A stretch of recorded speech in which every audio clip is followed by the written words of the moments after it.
This shit more than a game.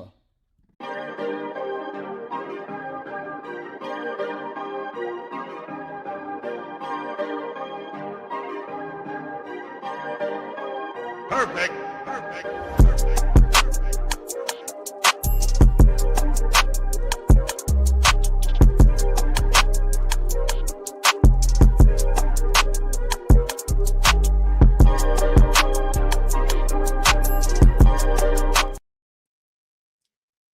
Nah, this isn't a rant. This is gonna be, I'm pleading, I'm begging. Like a Bucks fan in week 18, like the Temptations and the song, I'm begging. Because, man, after watching all them wild card games this past Sunday, damn, New Orleans Saints, Tyler Nathan Shuck, please make the playoffs next year, man, please. I miss the fun, I miss the excitement, I miss the adrenaline rush. I miss the drama, I miss the stress, I miss the heart-inducing fourth quarters. And look, I know there's only one team that's happy at the end of the year.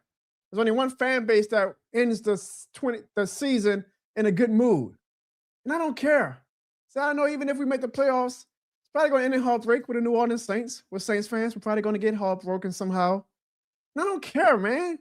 I miss being in the playoffs. As a fan, I miss being in the playoffs. As a content creator, who's been doing content for 5 seasons now, and has yet to even do one playoff reaction or playoff preview video. I just want to make the playoffs, man.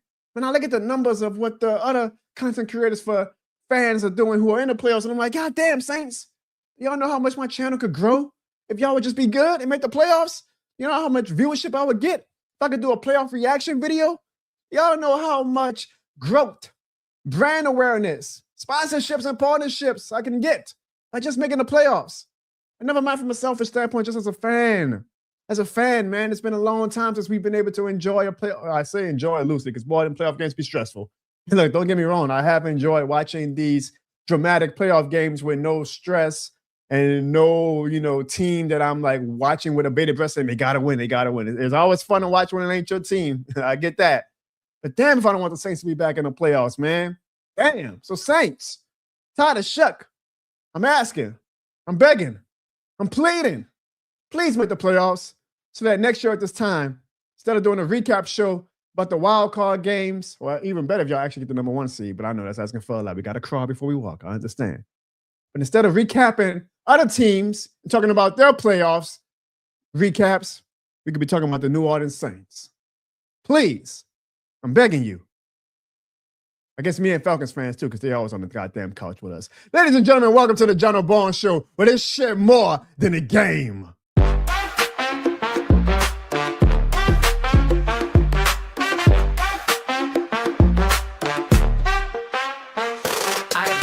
From the stands, I'm invested. Every loss hurt like a lesson we tested. Front porch talk turn to Sunday confessions. From dome to the block, it's all one connection. From Eric to Drew, Alvin to Cam, talk down on my squad. Boy, I be damned. I rap for the ones that never got fame, still yelling loud. This shit more than a game. Cause y'all know why. This shit more than a game. It ain't no lie. This shit more than a game. You know that's right. This shit more than a game. And y'all know why. This shit more than a game. Now I got Lil Jono sitting on my knee, teaching them young what it mean to believe. This bigger than scores, it's what we became. He gon' know off top, this shit more than a game. Clarissa in the back giving me all types of stress, but deep down she know the husband the best. She knows he's crazy, she know he's mean, but she know the kid 100% New Orleans. And y'all know why, this shit more than a game. It ain't no lie, this shit more than a game. You know that's right, this shit more than a game. And y'all know why, this shit more than a game.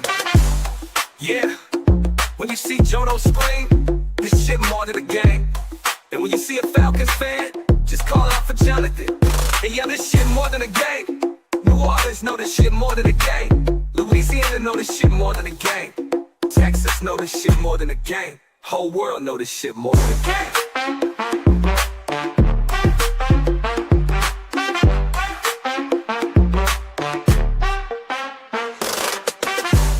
Y'all know why. This shit more than a game. And y'all know how we got to start off every edition of the Jono Show.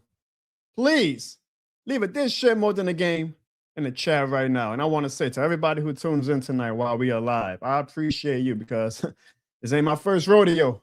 I've seen the script many times. All right, the Saints season is over with. People start trickling off.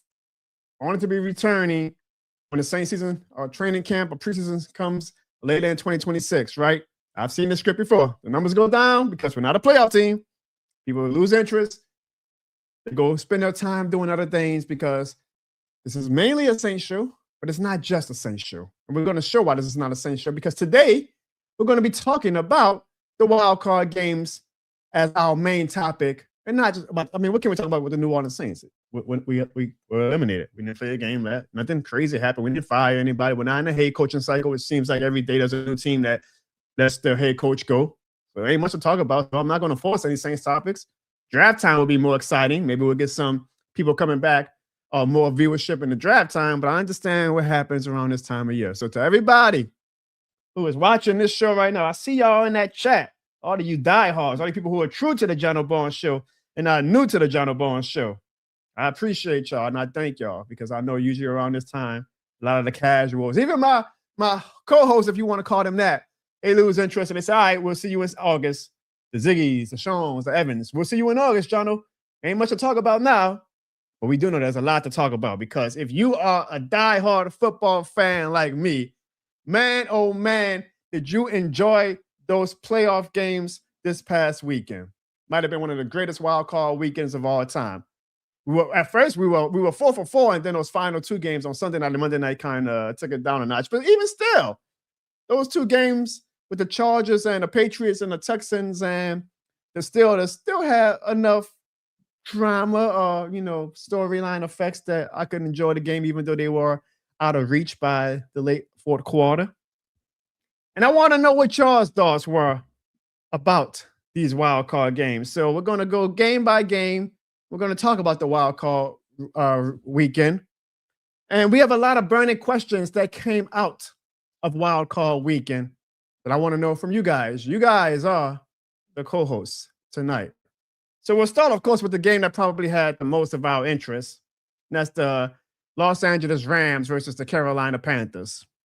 And I don't hate the Carolina Panthers. Hell, I was actually talking to my parents during the game. My dad made a good point, because I went into the game saying, I want to see Carolina fail, just because it's always the loud minority on social media. And there was a loud minority of Carolina Panthers fans this whole season that was talking like they were a 13-win team, talking as if we didn't sweep them, talking as if they didn't lose their final 3 games of the year, and they're still on this app on social media beating their chests as if they're like some godsend team and NFC South better watch out. Y'all went 8-9. Calm down. Y'all made the playoffs by tiebreakers, okay? Slow your roll, Panthers fans. Now, there's probably more chill, cool, fun Panthers fans than there are, like, again, the loud minority.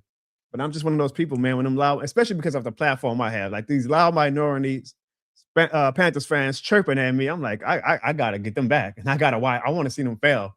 So I went into that game saying, man, I want to see them fail. It wasn't a hate watch. A hate watch is if the Falcons, the Falcons actually make the playoffs, I know, but it's not a hate watch like the Falcons making the playoffs would have been if the Falcons were playing in that game, but it was a dislike watch. Like, I dislike them, so I want to see them lose. My dad made a good point. He was like, yeah, but we hate the Rams, especially after 2018. And I had to kind of dial myself back. I'm like, you know what? That's right. Like, I think long term, it'll probably be better for the Panthers to win, because we don't really care about the Panthers, right? I'm not trying to like trash talk and say, oh, how I do with the Bucs fans. We care about we care about every division foe in the sense of, we got to keep on tabs of these teams, because these are our divisional foes that we have to beat to get to the playoffs. But like, we don't have that hatred that we have for the Panthers that we do for the Falcons. Sometimes even the Cowboys might rank above the Panthers. It depends on like the time. The Panthers have been irrelevant since 2017, so they've really fallen by the wayside until this year, when I wouldn't even say they were 8-9. They were 8-9. Again, like the fans on social media talking as if they were a 13-win team, but they were 8-9. Like they had 2 more wins than us. This was supposed to be the year we were the worst team in the league. So it ain't that much of a brag to the Panthers fans who are still on social media talking about but y'all was watching us. Y'all was like, congratulations. Y'all made the playoffs at 8-9 because of tiebreakers. Like, congratulations. And the funny thing is, if their fans weren't so damn cocky, again, small, loud minority, but if they weren't so damn cocky, I feel like us Saints fans probably would have found their season to be cute. We'd have been like, oh, that's cute, Carolina. Like, good for y'all, man. Y'all been like in the basement in the duetta for like damn near a decade now. Like, good for y'all to finally have something to cheer for again since Cam Newton left y'all. But you know how, I mean, it's every fan base. Because I promise y'all, when the Saints get good, I'm not going to even say if, but when the Saints get good again, there's going to be fans who are going to be talking big shit on social media. That's probably going to give us as a fan base a bad luck. Hell, I mean, I'm probably going to be talking big shit. not proactively. I ain't going to just go to like a random Panthers Bucks. Definitely, I probably will go to a random Falcons page. But like, I ain't going to just like randomly or proactively talk shit. But like, you know, every fan base has that where, you know, once you finally have something to cheer for and you look like, oh, we might be actually making the playoffs. You get a little bit more dip in your chip, you know, a little bit more swag in your walk, a little more bass in your voice, you know. So either way, I was watching the game, and after my dad was like, yeah, but I hate the Rams. Forget the Panthers. Who cares about the Panthers? I was like, you know what? Actually, that's right. You know, the Rams screwed us out the goddamn 2019 Super Bowl. Rams always let Saints fans down whenever we need them to get a win. I was like, you know what? Screw the Rams. And I actually watched the second half. I was kind of like, I'm not going to say cheering. I wasn't cheering for any team. I was cheering for a good game. But I was like, I'm not going to be mad at the Panthers. This is actually fun watching the Panthers give these Rams and their fans and Sean, who's not on the show tonight, a heart attack. The Rams might, I said the Panthers might actually do this, and this is actually kind of fun. Now, ultimately, the Rams won the game. But if I take off my pettiness, my troll hat, and my Saints fanatic glasses, like it was an impressive game by Carolina. And I would even say this, and I'm not joking. Bryce Young should hold out for a contract extension. I saw today that they picked up his 5th-year option. That's fine, but Bryce Young has a terrible agent. If he doesn't hold out and say, no, I proved myself. 8-9 my ass. You see how fans talking shit about making the playoffs? I led this team to the playoffs. Hell, I led them to possibly beating the Rams. Okay, I didn't play defense. I didn't let Matt Stafford come down after I scored the go-ahead touchdown and answer back with the game-winning touchdown of his own. Now, I know Bryce Young did have like a final minute to do something, and they went 4 and out. But either way, it was all, look, Bryce Young played better than CJ Stroud, and we all was crowning CJ Stroud after his rookie year and laughing at the Panthers saying, y'all should have took CJ Stroud.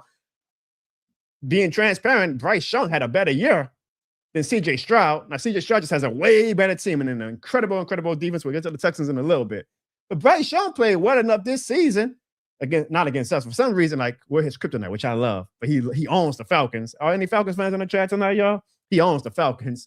And if I'm Bryce Young, I'm saying, pay me. Not just a 5th-year option. Like, I want to get paid a 3-4-year extension. What more do I have to prove to y'all? Y'all took me number 1 overall. Y'all invested in me. I've delivered my part to get to the playoffs. We take the first step. Pay me and show me that y'all are committed to me.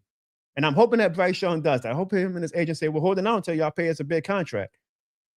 And now, am I scared of Bryce Young? We'll get to that in our next segment.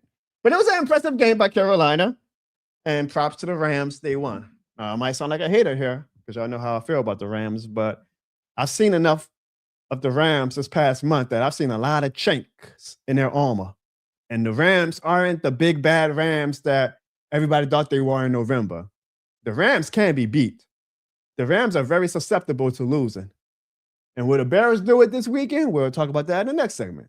But the Rams are not this, oh, yeah, definitely they go into the Super Bowl that we all thought they were in November. Like, they can definitely be beaten. We'll see if Caleb Williams and the Chicago Bears, with the magic they have, can get it done this weekend. Speaking of the Chicago Bears, man, when it's your year, boy, it is your year. When it is your year, it is your year. Shout out to you, J-Sap. I see you reposted it on Twitter. I appreciate you, my guy. Some years, man, it's like the 2006 Saints, where everything seems like it's going your way. I mean, like, you're destined. You're destined for greatness. That, to me, is the Chicago Bears this year. Last year was the Washington Commanders. Like, when it's your year, Commanders last year, down to the Chicago Bears, ironically, throw the Hail Mary, it gets completed. They beat the Bears in the game that they had no business winning. Like, the Commanders were putting out wins that they had no business putting out. This year, it's the Chicago Bears. Seems like every year it's that one team that comes, I don't want to say out of nowhere. Like, we all had some, like, we all looked at the Bears and were like, they could be a pretty good team now that they got Ben Johnson. And it's just, the magic is there. The fun is there. So the Chicago Bears fans, I say cherish it. Cherish it, because next year is going to be much different. You don't get back-to-back magical years. You only get one. Now, I'm not saying that means the Bears are going to be bad next year. I'm just saying you want to get that 1 year where, like, you finally have that year where every ball is bouncing your way. Every game somehow is going your way. You cherish it. and you try to hopefully take advantage of it, which hopefully the Bears will do this weekend against the Rams. You got to take advantage of it because next year, ain't that the other teams in the NFC North and the NFC in general are just going to sit idly by and let the Bears continue to get better. No, there are going to be teams, and maybe even the Saints, that improve where Chicago now has a tougher sled than they had in 2025. We play the Bears next year. I hope that the Saints versus Bears matchup in 2026 is going to be a lot tougher for Chicago than it was in 2025. But right now, boy, the Bears have been a fun team to watch, and it has been fun just watching them somehow, some way. Whenever you think they're out of it, they find a way to win these goddamn games. They did that against their division rival, their biggest rival, the Green Bay Packers, and I loved it. I loved the shit that Ben Johnson was talking after the game. I love the shit talking that the players were doing after the game. Right now, the Bears and the Packers are the most fun and best rivalry in the NFL going into 2026. Like those two games against the Bears and the Packers is going to be primetime games because especially if the Packers keep Matt LaFleur, which we'll get to in our next segment as well, because everybody's going to want to see those games because of the shit talking and the hatred that these two teams now really have for each other. And Ben Johnson has made no bones about it. That man in the post-game celebration speech say, boop, the Packers. I like that. Y'all know me. I love me a petty-ass coach. I love me a coach that walks with his chest out, balls hanging out. No diddy. I love that. I love what the Bears are doing. And I also found it ironic. Tell me if y'all find this ironic. I mean, we all know who the defensive coordinator for the Bears is, right? Dennis Allen. So I'm just like, now how in the hell Dennis Allen, before Ben Johnson, the last head coach Dennis Allen served under was Sean Payton. Now he's serving under Ben Johnson. Two arrogant, smug, asshole head coaches who understand what the rivalries are of the teams that they're coaching and embrace it. So how can Dennis Allen, under the tutelage of Sean Payton and now with Ben Johnson, like see the head coaches embrace the rivalry? But when he was a head coach for the Saints, apologized to the goddamn Atlanta Falcons and talking about some, man, that's not who we are. You know, scoring late on the Falcons like that, that's not who we are. I don't get that. I just do not get that. Like, I'm hoping with the growth, you know, I'm always willing to let people grow, let people change their opinions, change their approaches and outlooks on life. With Dennis Allen seeing what Ben Johnson is doing and saying, you know what, maybe if I ever do get another chance to be a head coach, which I sincerely thought he will, but if he ever does, I'm not going to be a goddamn pussy when it comes to my team's division rival. Hopefully Ben Johnson is showing him, this is how you treat division rivals, Dennis Allen. Not that goddamn apology shit. Say, fuck them. Fuck the Packers is what Ben Johnson said. He ain't worrying about next year. Oh, man, the Packers going to be mad and ready to come after us next year. Man, fuck them. But we had to worry about Dennis Allen talking about saying, well, I'm sorry, Arthur Smith, even though Arthur Smith, you're going to get fired in 2 days. Or I'm sorry, Atlanta, for Jameis Winston and the team scoring that touchdown on y'all. Learn from this, Dennis Allen. God, you should have learned under Sean Payton. But hopefully under Ben Johnson, Dennis Allen, your ass learns. It's rivalry, man. It's football. It's not politics. Have some goddamn fun with it. The Packers now, we'll see what they do. I would imagine Matt LaFleur is going to stay, but I mean, good Lord, Mike Tomlin left today. So it seems like every team is really waning their patience when it comes to their head coaches, and everybody's getting rid of their head coaches, right? I know technically Mike Tomlin stepped down on his own, but either way. Then we had the Bills and the Jaguars. And the Bills, obviously, as y'all remember, was my Super Bowl pick going into the playoffs, even though they have no business being my Super Bowl pick. The Bills were my Super Bowl pick because I just feel like Josh Allen is going to do what Josh Allen did this past Sunday, and that is beat Superman. And somehow, some way, they had no business winning that game, but Josh Allen looked on the field and said, guess what? I'm the best goddamn baddest motherfucker on this field right now. I'm going to be the reason why we win this game. Can Josh Allen do it for 3 more games is the question, because he does not have the array of talent that he's had in the past years. And it seems like every game the Bills leave more banged up than they came going into it. Hell, Josh Allen looks beat up as a mother effer. Like Josh Allen got beat up Sunday. Can he do it for another 3 games? Is going to be the key. It's going to be tough. But if anybody could do it, I feel like right now, Josh Allen is the best player left in the NFL playoffs of all the players still standing, that I feel like he's just going to find a way. Will he find a way against that Denver Broncos defense? We'll get to that in our next segment. But he found the way against Jacksonville Jaguars on Sunday. And props to the Jaguars. They had a very good season. Their season kind of got lost in the magic of what the Chicago Bears are doing and other teams. But the Jaguars and Liam Cohen had a great season. And if y'all saw the post-game press conference, one of their reporters made sure to let Liam Cohen know that they had a great season. And that left a lot of people very, very mad. And a lot of reporters were very, very mad, just offended by what that reporter did, which we will talk about in our next segment. Oh, Lord, y'all, we got a lot to talk about. I see y'all in the chat. I appreciate y'all. I'm going to put up the comments when I'm done going through all these games. Bills beat the Jags. It showed me everything I need to see, which was what confirmed to me everything I know. For the Bills to actually finally get it done this year, especially with no Mahomes, no Joe Burrow, no Lamar Jackson, Josh Allen's going to have to be Superman every game. He's going to have to be Superman against the Broncos. If they win that game, he's going to have to be Superman against the Patriots or the Texans, whoever win that game. If they get to the Super Bowl, he's going to have to be Superman. The pressure's on, and it's deserved pressure. I know some media members are like, no, you can't put that much pressure on Josh Allen. It's not fair. The hell with that. It is fair. The quarterback is the most valuable position in the league. That's why they're the face of the league. That's why they get paid the most money. That's why they get the commercials and the endorsements and the brands. You can't be patching up the quarterback, but then be like, but we know, let's take it easy on Josh Allen and say, it's not. No. He has the pressure on him. There's no Mahomes. There's no Burrow. There's no Lamar Jackson. Get it done, Josh. I know you don't have the best circumstances, but get it done. I believe you can. That's why I'm picking y'all. Get it done. The pressure is on. Now, I'm not going to be hyperbolic. Like if the Bills lose to the Broncos this week, and I'm not going to be like, Josh Allen ain't that guy. No, we all know Josh Allen is that guy. Yeah, you're damn right there's pressure on him. He's the MVP. He is, in my opinion, the best individual player left in the NFL playoffs. You got that right, there's pressure. Make it happen, Josh. You made it happen on Sunday against the Jaguars. You got 3 more times to make it happen. If you do, you become a legend. You already are technically a legend in Buffalo. You already are going to go down as, at least I would say right now, he's at minimum top 25 quarterback, maybe, right? Do it again 3 more times, you become an ultimate legend. They're going to start arguing that you're a top 10 quarterback of all time, to be honest. So then you got the 49ers and the Philadelphia Eagles. And boy, Philadelphia is a funny, funny city because I'm going to be honest with y'all. If the Saints were to win a Super Bowl, that's a funny comment. If the Saints were to win the Super Bowl, going by my history, I would probably be pretty chill the next year. Like, I'd still be emotional about it. Maybe even annoyed if we lose in a way that I'm like, oh, we could have won that game. But I wouldn't be like, you probably wouldn't get that many rants out of me because I'd be like, man, I just saw my team win the Super Bowl. Like, a lot of fans are begging to see 1 Super Bowl. Philadelphia saw that team win 2 Super Bowls, make 3 Super Bowls in like the past 6 years. And they don't give a damn, boy. Like every year is a brand new year. Like they like, well, who gives a shit what happened the year before? And it's just amazing how like suddenly dysfunctional the Eagles are. Like, oh, boy, what are the Eagles going to do this offseason? Because, boy, that was a bad season. It's like, God damn, they made the wild card. They won the division. They didn't win the Super Bowl again, but it's crazy. I even want to feel like Nick Sirianni has a dysfunction kink. I truly do believe that. Like, I feel like the Eagles, like, I guess they are an embodiment of their city. Like, they like the dysfunction. Like, they like, A.J. Brown being mad. Like, that gets them going for some reason. Like, they just like being dysfunctional. Maybe that's a Philadelphia thing. I don't know.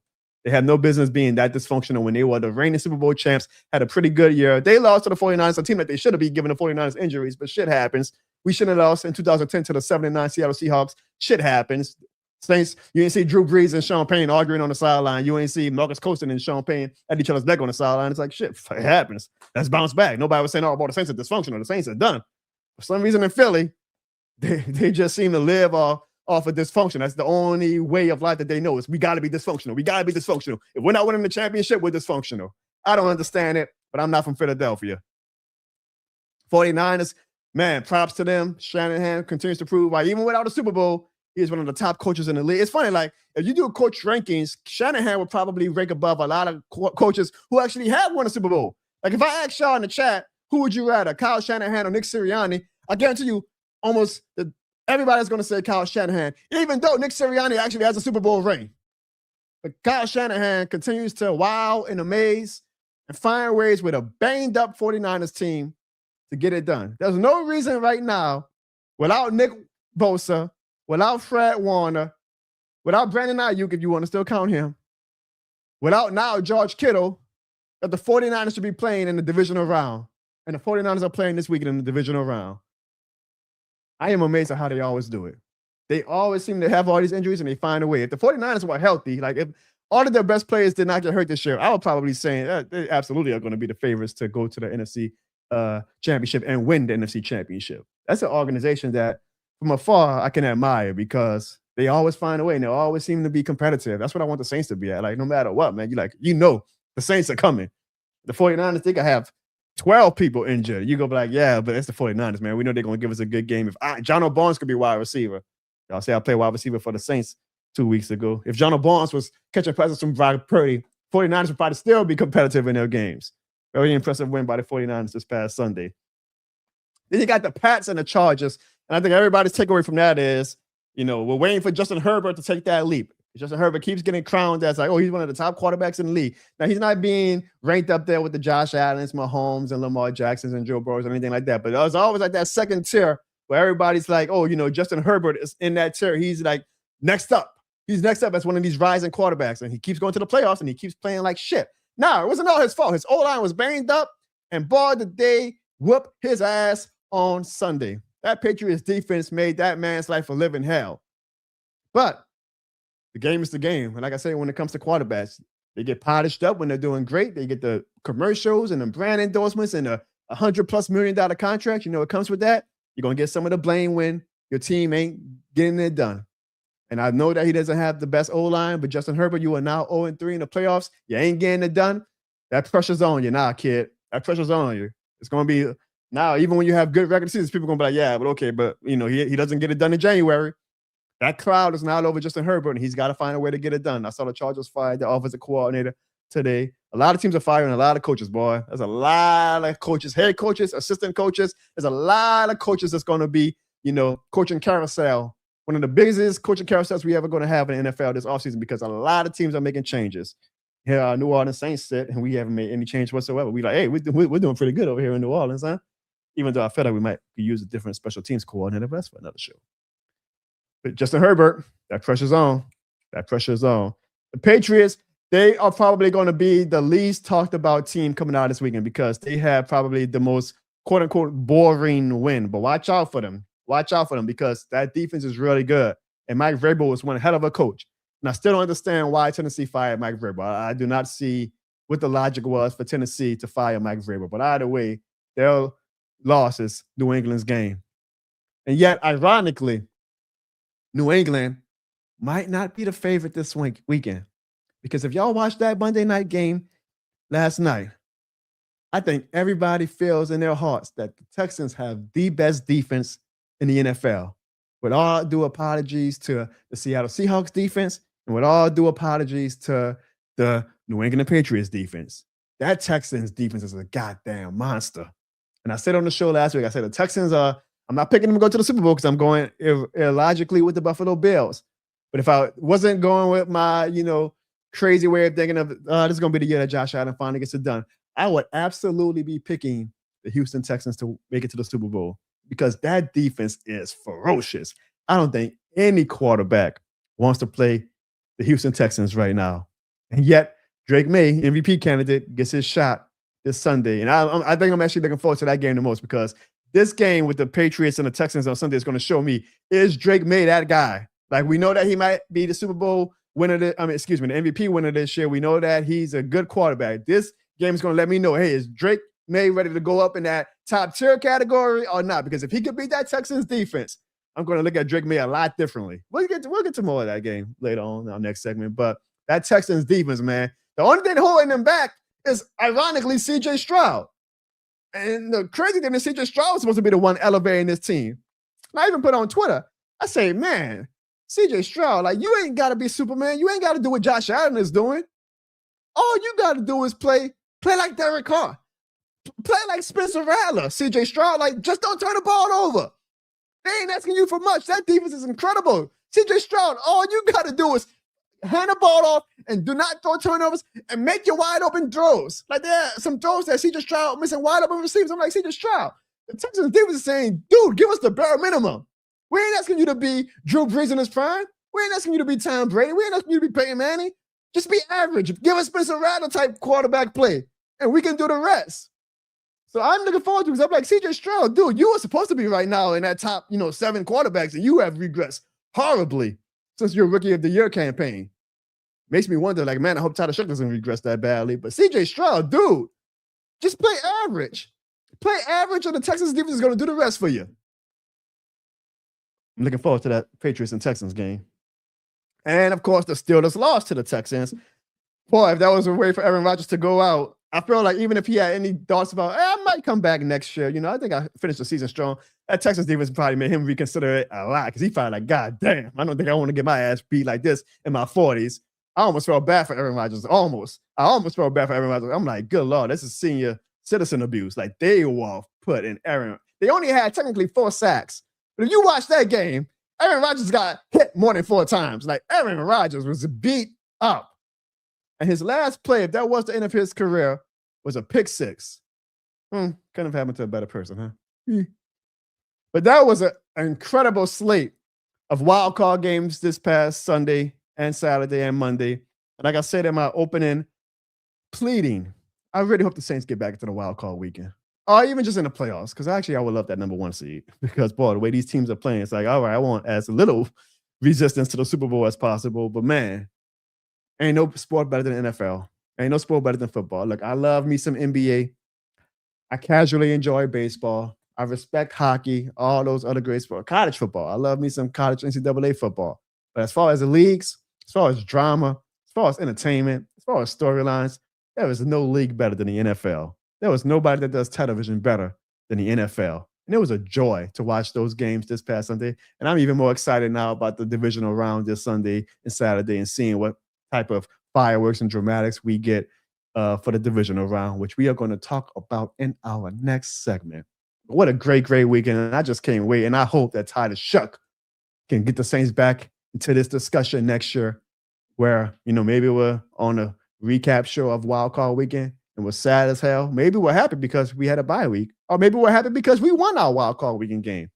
But I want the Saints to be back in these discussions, man, because the drama, the stress, the fun, we know it as Saints fans. All right? We've seen some dramatic playoff games. We've been on the right end of those games sometimes. We've been on the wrong end of those games sometimes. And the wrong end of those games sucks. When you lose the games like the Packers lost and the way that the Eagles lost, the way the Jaguars lost, man, your stomach is in knots for a whole week. You're doomy, you're gloomy. The sun could be out and you feel like you're watching gray skies. You don't feel like doing anything at work for a week. You feel like shit. You feel like complete shit. But, man, just for that chance to have a winning feeling after a playoff game, makes it all feel like it's worth it. Like, you know what? Yeah, that sucked, but I want to do it again because I want to be in that high of high and feel that feeling of bliss and ecstasy and happiness if my team were to win the playoff game. So I hope that the New Orleans Saints return to the playoffs next year. Let me get to some of these comments after we hear a word from one of our sponsors. Here's a gift just for you for being a fan. Are you going to a sports game or a concert or any major event? Well, buy your tickets from SeatGeek and use the promo code Jono at checkout and you can receive $20 off your purchase over $50. That's $20 off your purchase. What are you waiting for? You know this shit more than a game, man. Now, let's see what some of you guys are saying about Wildcard Weekend. And again, I appreciate everybody in my chat tonight because I always know the first Jono Born show when the Saints season is really done. Yeah, the numbers plummet. So for everybody, and I see, man, the Jerry's, the Know the Child podcast, Bruce Saint, Mikey, all y'all, man. I don't see it because then I start forgetting names. Slim South, I see you, Jay, and I see all y'all, man. I appreciate y'all. These are the loyal people who are true to the Jono Born show. All y'all, I appreciate y'all. Bruce Saint says when it comes to the Bears, they are very resilient. They absolutely could get it done. Let's get to some more comments. Mikey says the Texans defense is one of the best of all time. I think they would have to find a way to win a Super Bowl, Mikey, to be crowned one of the best of all times. But if they find a way, because they technically really have no business winning the Super Bowl with that offense.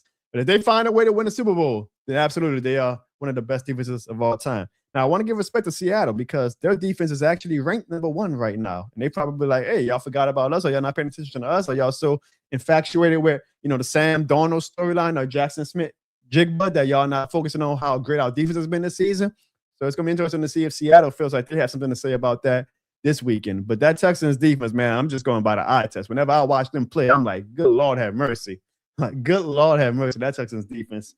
I'm glad that, Titus Shuck didn't have to go against them this year or next year because, that Texans defense ain't nothing to play with.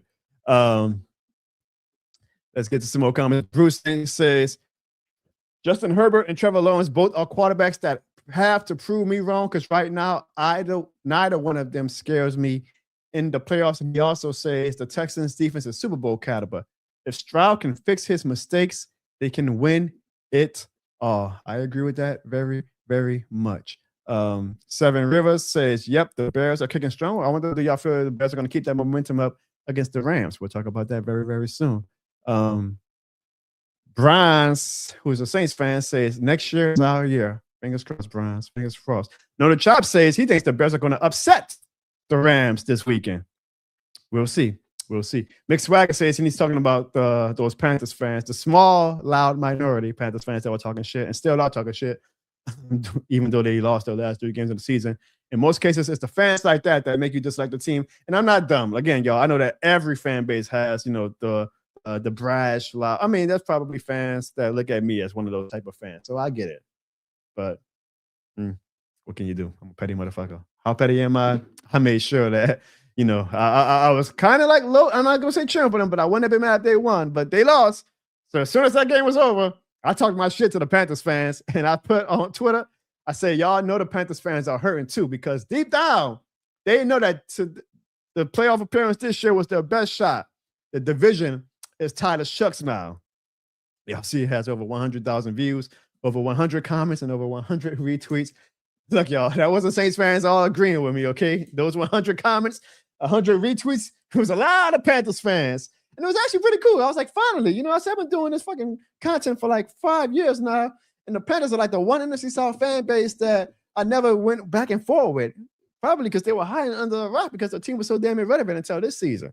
But now that they are relevant, 8-9, but relevant nonetheless, I'm like, oh, finally, y'all do exist. Nice to meet y'all.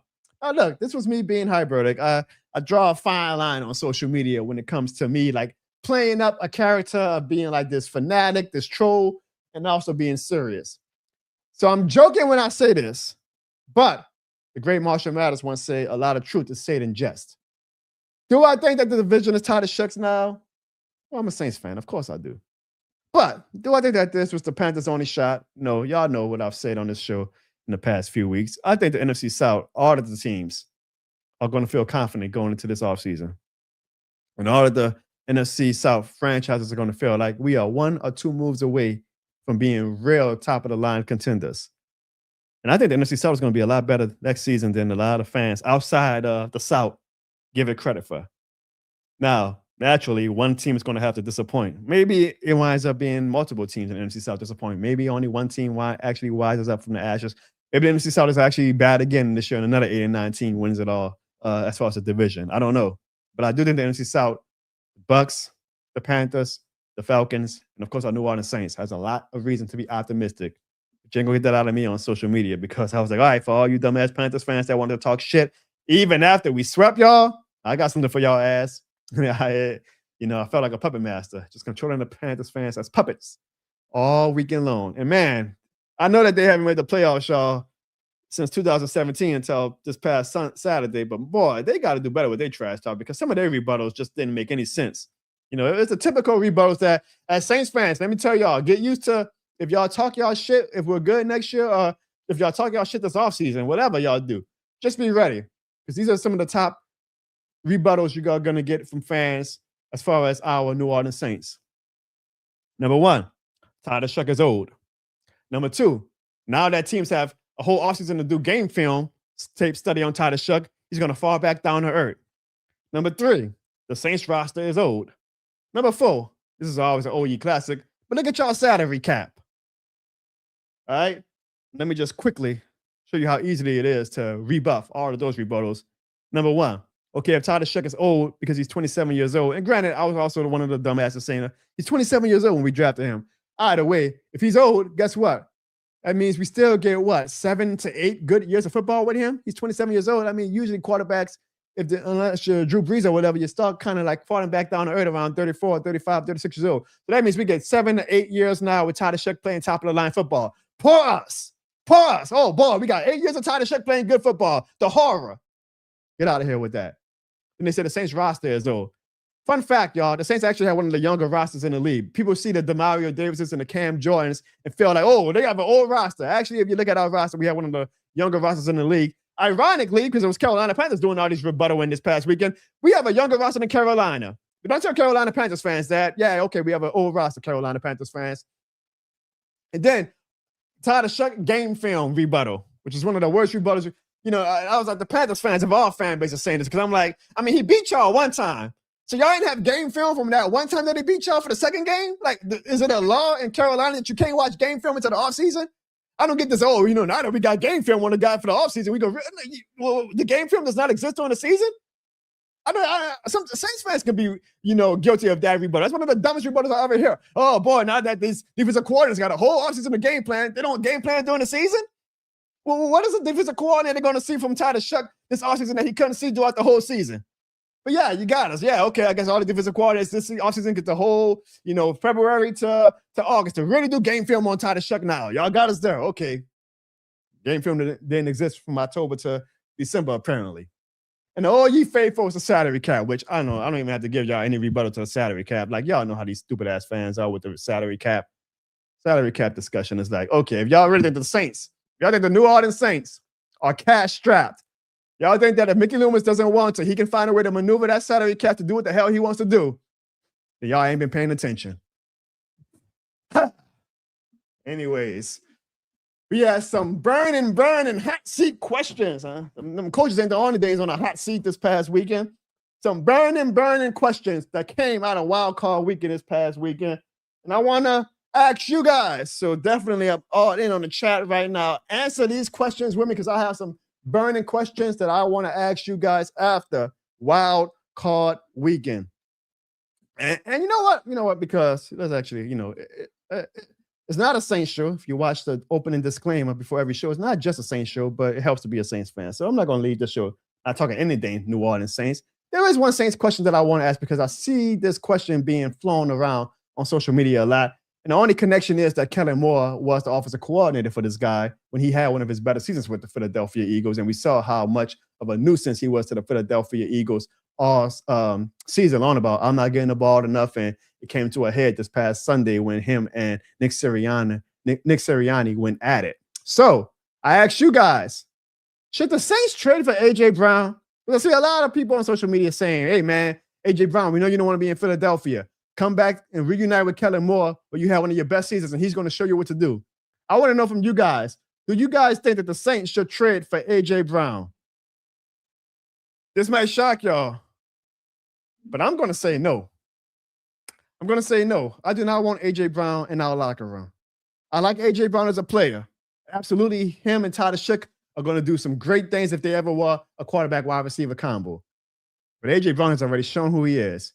He's a guy who is officially in that wide receiver mode of, I want the goddamn ball. I don't give a damn about the team's success. Give me the goddamn ball. If I'm not contributing to us being a 12 or 13 wins team, you're going to hear from me.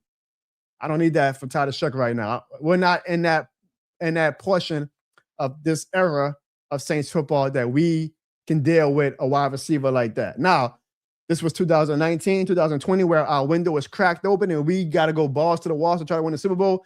Hell yeah, give me somebody like A.J. Brown. Give me somebody like Antonio Brown. I was advocating. I didn't have a big platform at the time, but I was like, Sean Payne, man, sign Antonio Brown. Like, dude, our window is open. Drew Brees has maybe 1 or 2 more years left. Who gives a damn about character issues? We're trying to win the Super Bowl.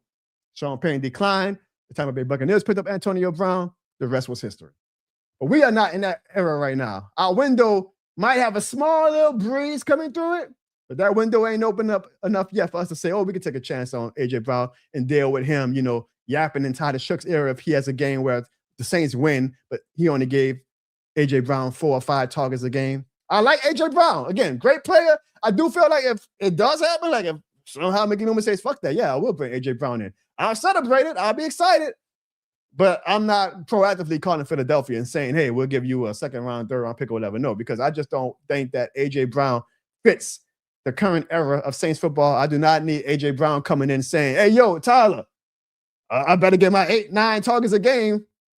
You know, it reminds me of when we were building something slowly with the New Orleans Saints in 2016 onward. Michael Thomas comes in. He's setting the world on fire. The Saints are starting to win some games again. Brandon Cooks comes after a big win. I think it was against the Rams, ironically. Some team we blew out. We whooped that ass. And Brandon Cooks goes on social media and says closed mouths don't get fed. He was mad because he only had like 2 catches in a blowout win for the New Orleans Saints. Sean Payne said, get the hell off my team. I ain't got time for that. That's kind of how I feel about A.J. Brown. And the Saints were in a better position at that point to say, hey, we can deal with some character issues. But I don't need any of these wide receivers right now, where we are and going into 2026. I don't need any of these wide receivers who feel like, hey, I better get my 8, 9, 10 catches a game. We don't need anything like that. Do any of y'all disagree? Y'all might say, Jonathan, hell with that. We're trying to win some talent. We're trying to give Tyler Shook all the weapons he needs. Bring on A.J. Brown. How would y'all feel about trading for A.J. Brown? Let's get to the comments right now. Jerry says, no, absolutely not. I do not want A.J. Brown in New Orleans. ASAP Thickness. What up, ASAP? She says, I say no, just because his attitude, we don't need that on our team. The Northern Child Podcast says, hell no. Brute Saint says, no. The Brute Saint saying, I feel like I saw anything else. Brute Saint also says, AJ is exactly what the front office stays away from when it comes to the people they bring in. I actually agree with that because, again, even when that window was open, even when we were in the prime position to say, oh, you know, Antonio Brown is crazy as hell, but he might win an extra game or 2 in the playoffs, so let's bring him in. The Saints say no then. So I can't really see the Saints saying yes to A.J. Brown now when our window is not even close. Well, I guess it's not even close, but the window is not open yet. It's getting close to being open, knock on wood, but it's not open yet. Anybody else answer that? Jerry also says, I don't say A.J. Brown, I mean, Antonio Brown, Jerry, was a whole other monster. Like, Antonio Brown is on his own level of crazy. Like, he just kind of deteriorated, you know, more and more as time went on. But A.J. Brown is just kind of like in that typical, you know, it happens with a lot of wide receivers, right? You know, they have good seasons, they get paid, and suddenly they're like, nah, I want the ball. You know, it makes me appreciate the Marcus Costins. It makes me appreciate the Michael Thomases who never got to that point where they were like, oh man, I know we winning, but you know, I know how come I'm only having like 3 catches a game and all that. You know, it makes you appreciative of that. And I imagine, you know, those type of wide receivers are the ones that Mickey Loomis, you know, appreciates. I mean, I know Mickey Loomis would probably argue back at this point now, but think what Michael Thomas wound up doing. Yeah, Michael Thomas still wasn't like the type of diva that was like, give me the ball. He was the type of diva that was like, our organization needs to do better. A.J. Brown is one of those, give me the ball. Like, I'm only happy, I'm only content if I get the goddamn balls, if the offensive game plan centers around me. And I just don't think the New Orleans Saints are in a position right now to do that. I know one thing, if you're watching on YouTube, you should be in a position to do this. Hey fans, hit the subscribe button in 3 seconds to make this Panthers fan sad. 3, 2, 1.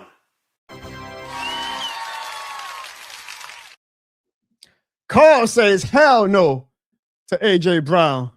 McSwagger says, the Costins and my Bruce Saints and Marvin Harrisons are the type of wide receivers that they prefer. The ones who just keep their head down, get their job done. Some weeks they might have 10 catches. Some weeks they might have 4 catches, but they're never going to complain of being their quarterbacks or coaches there. I just don't think that the Saints right now, 2026, need an A.J. Brown on their team. Let's get to our next question when it comes to Wildcard Weekend. We talked about this earlier with the Panthers, but now I want to know from you guys. Do y'all believe in Bryce Young? Because all things considered, I know we always have that like narrative already on him, and we already kind of deduced that, oh, he's not a number 1 overall worthy pick. He got benched multiple times, but he had actually a pretty solid season, y'all. You actually kind of like maybe remove your Saints glasses or just remove any preconceived notions you had about Bryce Young. He had a pretty solid season. And so I'm going to say this. I don't know if I believe in Bryce Young, but I feel if I was a Carolina Panthers fan, at least, I would feel better about Bryce Young going into 2026 than I did going into 2025. And I genuinely believe this is not me like trying to like talk shit or like, you know, oh, you know, yeah, of course we want the Carolina Panthers to pay Bryce Young. I genuinely believe that he played his way to a contract. I genuinely do. Like, what more do you want him to do? That playoff game should be the one thing that his agent puts on the table when they go into contract negotiations, which I imagine they will go into contract negotiations this offseason. Like, yo, my guy against the vaunted Los Angeles Rams put your team in a position to win. He's shown that he can be somebody that can lead a team to playoff wins. They didn't win, but that wasn't Bryce Young's fault. He did everything he could do. He didn't play a perfect game. I'm not saying, oh, he was, you know, but he played as good of a game as you could ask for a quarterback. So I ask you, Saints fans, do y'all believe in Bryce Young? I mean, if I had to answer yes or no, I would say, yeah, I believe in Bryce Young. I think that he showed me something. I don't think he's ever going to be the Josh Allen, the Mahomes, the Lamar Jackson level. I think he absolutely shown that he can be like that mid-tier level that you can win a lot of games with him. I truly believe that. Now, maybe he's pump faking us. Maybe he goes back down to earth next season. That would be great for us as Saints fans. But I don't live in the what ifs unless it's the Saints in their playoff history. I think Bryce Young deserves a contract. Brute Saint says Bryce has to improve way more. Big Slime says Bryce is starting to find himself. The No to Chop podcast says I don't believe in Bryce, but he did show me some growth this past season.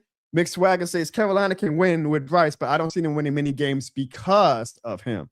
All fair questions. Again, I don't think that Bryce Young has that aura yet. Shit like, oh, he's a top of the line quarterback. But I think that he's shown enough in 2025 at Carolina. I mean, if I'm his agent, I'm like, Bryce, I appreciate that the Panthers picked up your 5th-year extension, but nah, hell with that. You got to get you a long-term contract. You've done enough. If his agent doesn't do that, if his agent lets him play out this year on a prove-it deal, and his agent freaking sucks. We have a super chat all the way in Carolina, ironically, from the great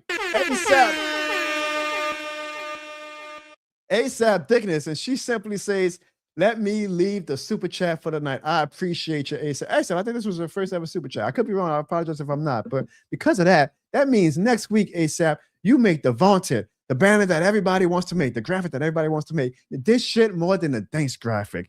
And from last week, of course, the Keenan super chats, Bruce Saint, and to my guy, Kevin, we leave you with this shit more than the thanks, ASAP Thickness, because of that super chat. And you know, on the super chat right now, you might want to be on the super chat tonight. That means next week at this time, ASAP, you might have your name front and center by yourself as the this shit more than the thanks queen that you deserve. Thank you, ASAP. I appreciate you very, very much. Did we get any more comments when it comes to the Bryce Young question? Let me see before we go to the next question. All right, no, we did not. All right, so hey, ASAP, you always remember your first time. I always remember my first super chat from ASAP Thickness. Next question, you guys. Speaking of quarterbacks, CJ Stroud. Do y'all believe in CJ Stroud? Because obviously we all thought that after his rookie season, we were like, yo, CJ Stroud got next. Like, whoo, thank God Carolina picked Bryce Young over CJ Stroud. But like I said earlier, I think Bryce Young had a better year than CJ Stroud. Bryce Young certainly had a better playoff performance this past weekend than CJ Stroud. CJ Stroud just has a better team right now. Do y'all believe in CJ Stroud? I don't not believe in CJ Stroud. But right now, I'm having a hard time saying confidently that I believe in CJ Stroud.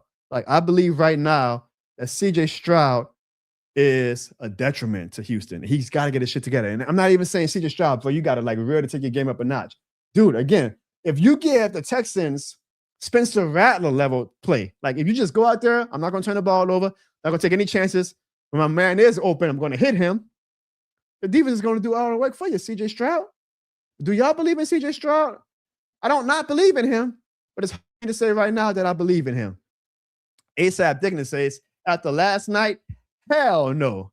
The No to Chop podcast says, CJ Stroud has regressed tremendously this season. Not only this season, No to Chop, he regressed last season too. Like he's on a bad pattern of like, yo, CJ Stroud, what's up? Like, dude, you know, one season we could maybe excuse, but that's just 2 seasons now where, you know, you don't look like that guy that we thought you were going to be. So, thankfully, he gets to play again this Sunday, and we'll see if he can say, okay, you know what? That was like my fault, bad game. Watch what I do against the Patriots defense. But right now, it's hard to say that you can absolutely believe in CJ Stroud. Bruce Saint says he does believe in CJ Stroud. He says, yes, I know that it's been rough, but I do believe in CJ Stroud. Bruce Saint, if you don't mind, elaborate. Why do you still believe in CJ Stroud? Do you think that, you know, he's just going through a rough stretch? Do you think that, I mean, like every great quarterback is going through rough stretches. Do you think it's a rough stretch? You know, what makes you still believe in CJ Stroud? And Mikey says, I don't believe in CJ Stroud. He just does not have the it factor, which is very, very crazy, Mikey, because again, after his rookie season, we all thought that he had that it factor, right? Like that rookie season was one of the best rookie quarterback seasons of all time. Maybe not of all time, I'm being hyperbolic, but it was a great, great rookie season where we were like, yo, this CJ Stroud guy, he's going to be that guy in the AFC South, in the AFC period, for a long time coming. And somehow, some way, it's like he's never been able to recapture that magic from his rookie season. I do not know. I know one thing. Bruce Saint says, ASAP, he loves you, but you ain't going to get that graphic by yourself next week because Bruce Saint, the king of the super chat, leaves a 10. a $10 super chat. He says, ASAP, thank you for making me remember to leave the super chat. I'm sorry, ASAP. I'm not sorry, because every super chat we get, we invest right back into the show. But ASAP, you will not be on the highly touted "this shit more than a thanks" graphic next week. But hey, there's anybody that could keep you company on a "this shit more than a thanks" super chat graphic, it is the one and only king of the super chats, and that is the great Bruce Saint. Bruce Saint, we appreciate you. Bruce Saint, bro. Look, I don't agree with what Evan and Sean last week when they were talking that shit about your long voicemails, but you keep doing this, Bruce Saint. Like you give these very analytical voicemails, and I'm like, Bruce Saint, you ain't gonna have nothing to say in the chat because you're leaving everything in the voicemail. Like you must have seen my notes from my show topics. I'm like, Bruce Saint, you're answering all the questions that you're supposed to be answering in the chat, not in the voicemails. But y'all, speaking of voicemails, we still got voicemails, even though the New Orleans Saints did not play this past weekend. So stay tuned because we will get to our voicemails in the very next segment. ASAP, Bruce Saint, and Ziggy. I ain't talked to Ziggy all day. I just thought that he was too damn busy. But we get a super chat from Ziggy. And Ziggy says that we are in. I thought Ziggy was going to be on the show to celebrate, y'all, because technically, y'all, if we're being technical, I know the season is not over, but there is no NFC South team left.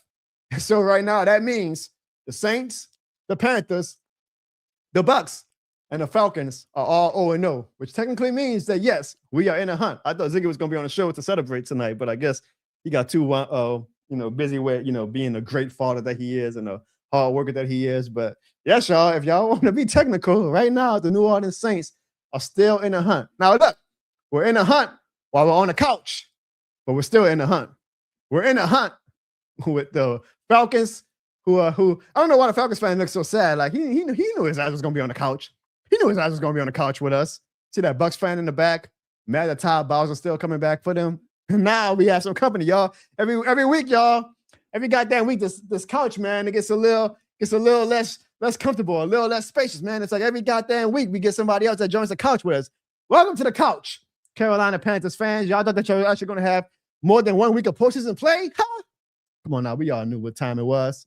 We all knew what time it was. But even though this couch is getting mighty, mighty full, don't trip, because y'all see, we still got enough room for Sean ass. Come on, Chicago. Get it done for your boy.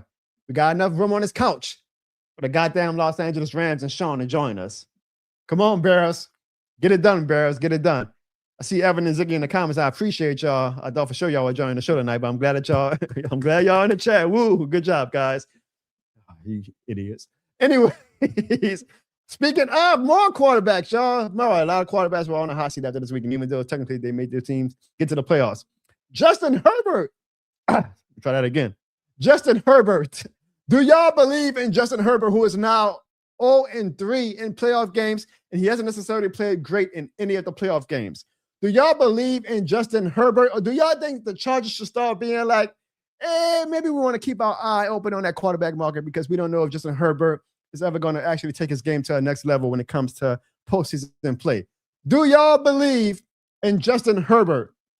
Now, Bruce Saint, who believes still in CJ Stroud, says he does not believe in Justin Herbert. Bruce Saint, please elaborate. Why do you not believe in Justin Herbert? While people are answering that question, I see Ziggy says that, well, he can't join tonight because his daughter has soccer. What's more important, Ziggy, the John Bourne show or your daughter? Come on, dude. Is this shit more than the game than you or not? ASAP, I might have to hit you up on the side, my little bro. He wants a Carolina fan, but I think he wants more than a Carolina fan. So I might have to hit you up on the side, ASAP, because Evan is an eligible bachelor. Let's just say that. Eligible bachelor. And ASAP also says that Herbert is not it. And she felt bad that he got his ass lit up during the game. Mikey says, no, Justin Herbert can never get it done. He will always be a regular season quarterback. Now, it's still early, y'all. Like, Justin Herbert has a lot of career in front of him. He has still more career in front of him than he does behind him, okay? I'm not going to write him off just yet. But I do think that the clock is officially ticking. Like, it's time, Justin Herbert, for you to prove that you can be, I guess, I don't know who made the term, but maybe Nick Underhill, like an elevator. Like, I'm a quarterback who elevates my team's play in the most important games. Justin Herbert, right now, you're proving that you cannot do that in January. I think next season, officially starts, even with your own fan base in Los Angeles. Like, are you that guy or not, my guy? Like, we're paying you a lot of money. Are you that guy? Can you be a top quarterback for us? Or are you a guy that we can win, not in spite of, but, you're not a guy that we can win because of. The clock is officially on when it comes to Justin Herbert. Evan says, Herbert is like Derek Carr. He's trash. I don't know about that, Evan, but we'll see. Time will tell. Brute saying, it seems like Justin Herbert's pocket presence has gotten worse all the time. In a wild card, he ran out the pocket multiple times, even though there wasn't any pressure. It just doesn't have the instincts. Now, I'm going to play devil's advocate a little bit, and he was getting hit enough, Bruce, saying that he was seeing ghosts. And it was valid because his O-line was shit. And we saw that last drive where the Patriots like 3 times on that final drive. Like, I would be seeing ghosts too if I completely lose all my trust in my O-line, which actually brings up Evan's point because Derek Carr was very similar. Like, once he got hit 2 or 3 times, he starts seeing ghosts, and that pocket becomes like horribly managed to him because he just doesn't have the faith in the O-line. Maybe Herbert is the same way. So maybe Evan actually made a good point when it comes to Justin Herbert that, hey, they just don't know how to handle that pocket presence. And maybe Los Angeles, who's already attempted to, is to continue to try to invest in the O-line to make Herbert feel comfortable and get the most that they can feel out of Justin Herbert. Another quarterback in AFC who has that hot seat that's probably going to start ticking in that clock timer this upcoming season is Trevor Lawrence. Do y'all believe in Trevor Lawrence?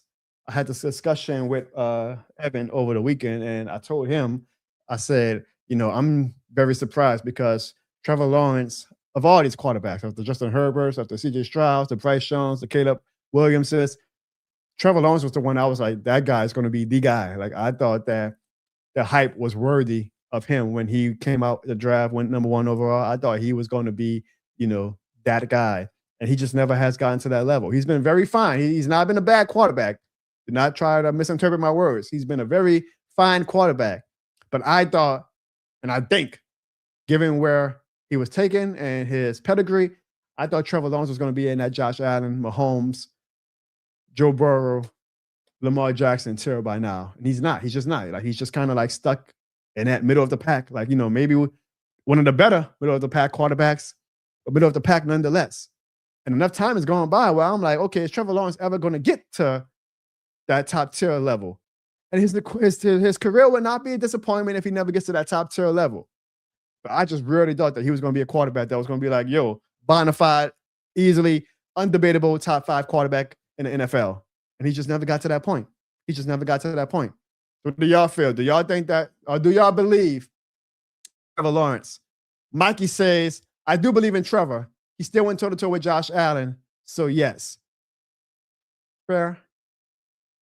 I mean, he drew that pick on that last drive. Mike, it happens. I'm not, that one pick, eliminate his whole body of work this past season, but it's fair. It's fair. I'm just surprised that you don't believe in like a Justin Herbert. Like you think that Justin Herbert is done, but you still believe in Trevor Lawrence.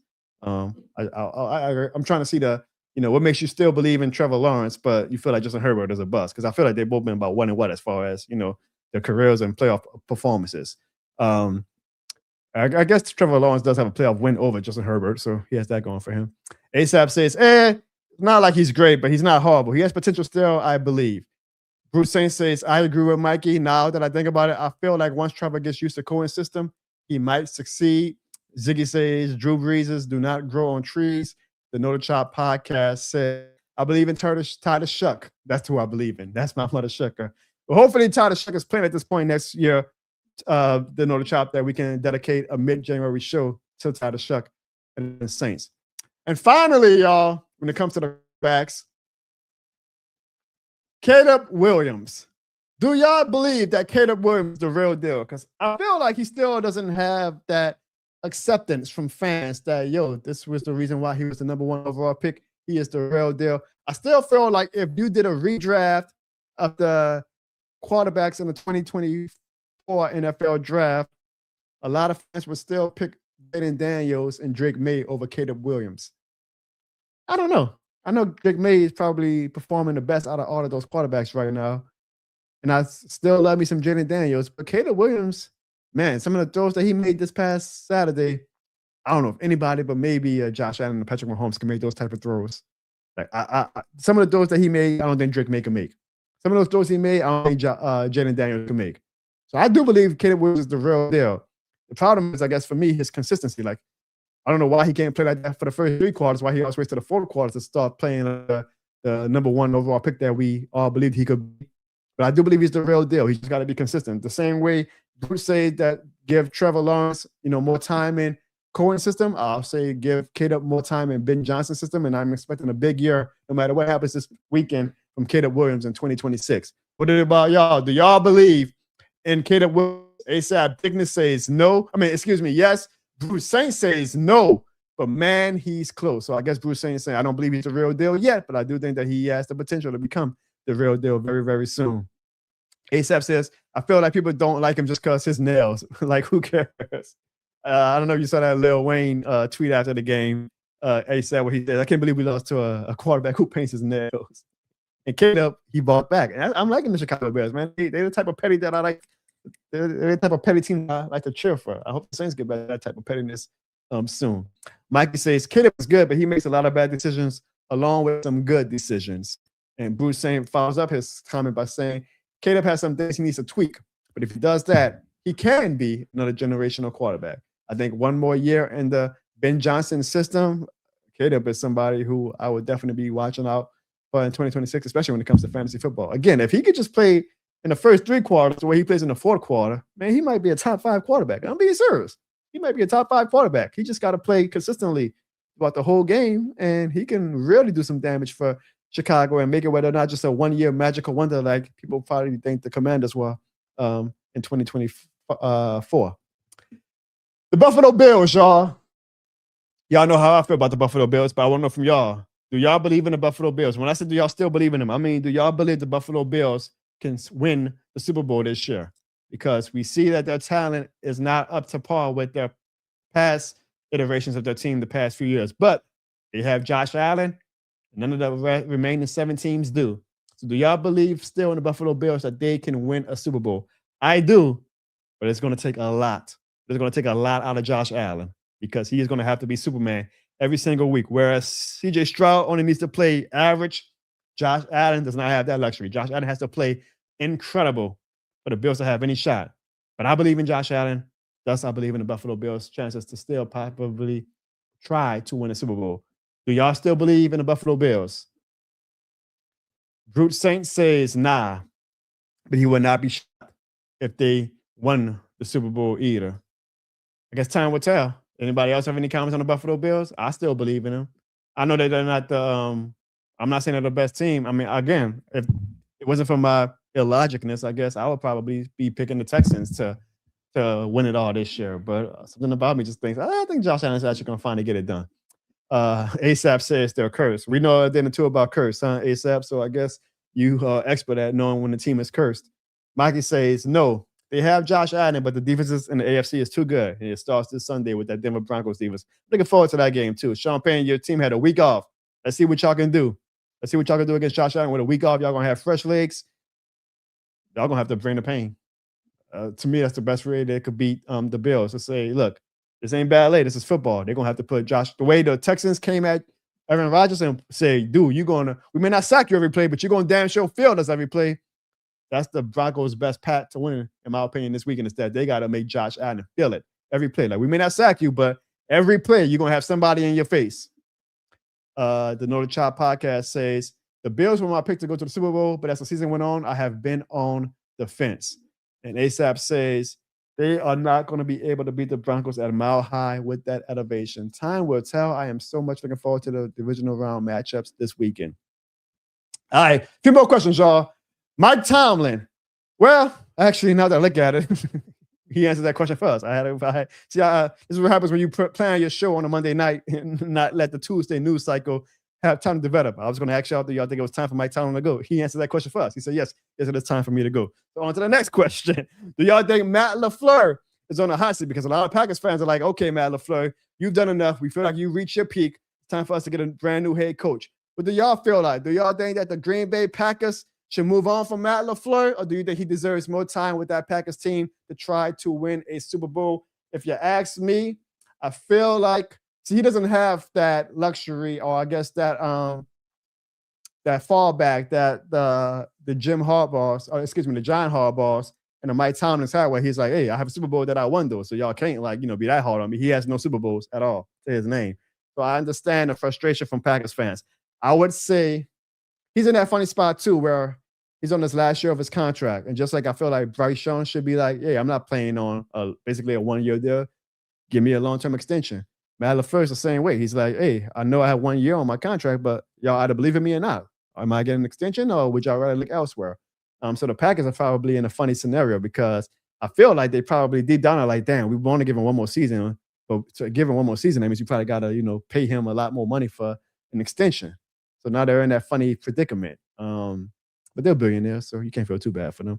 I would give Matt LaFleur another season, which means technically you got to give him a contract extension. If he doesn't get it done, you eat the contract and you say, oh, didn't work out. We'll live.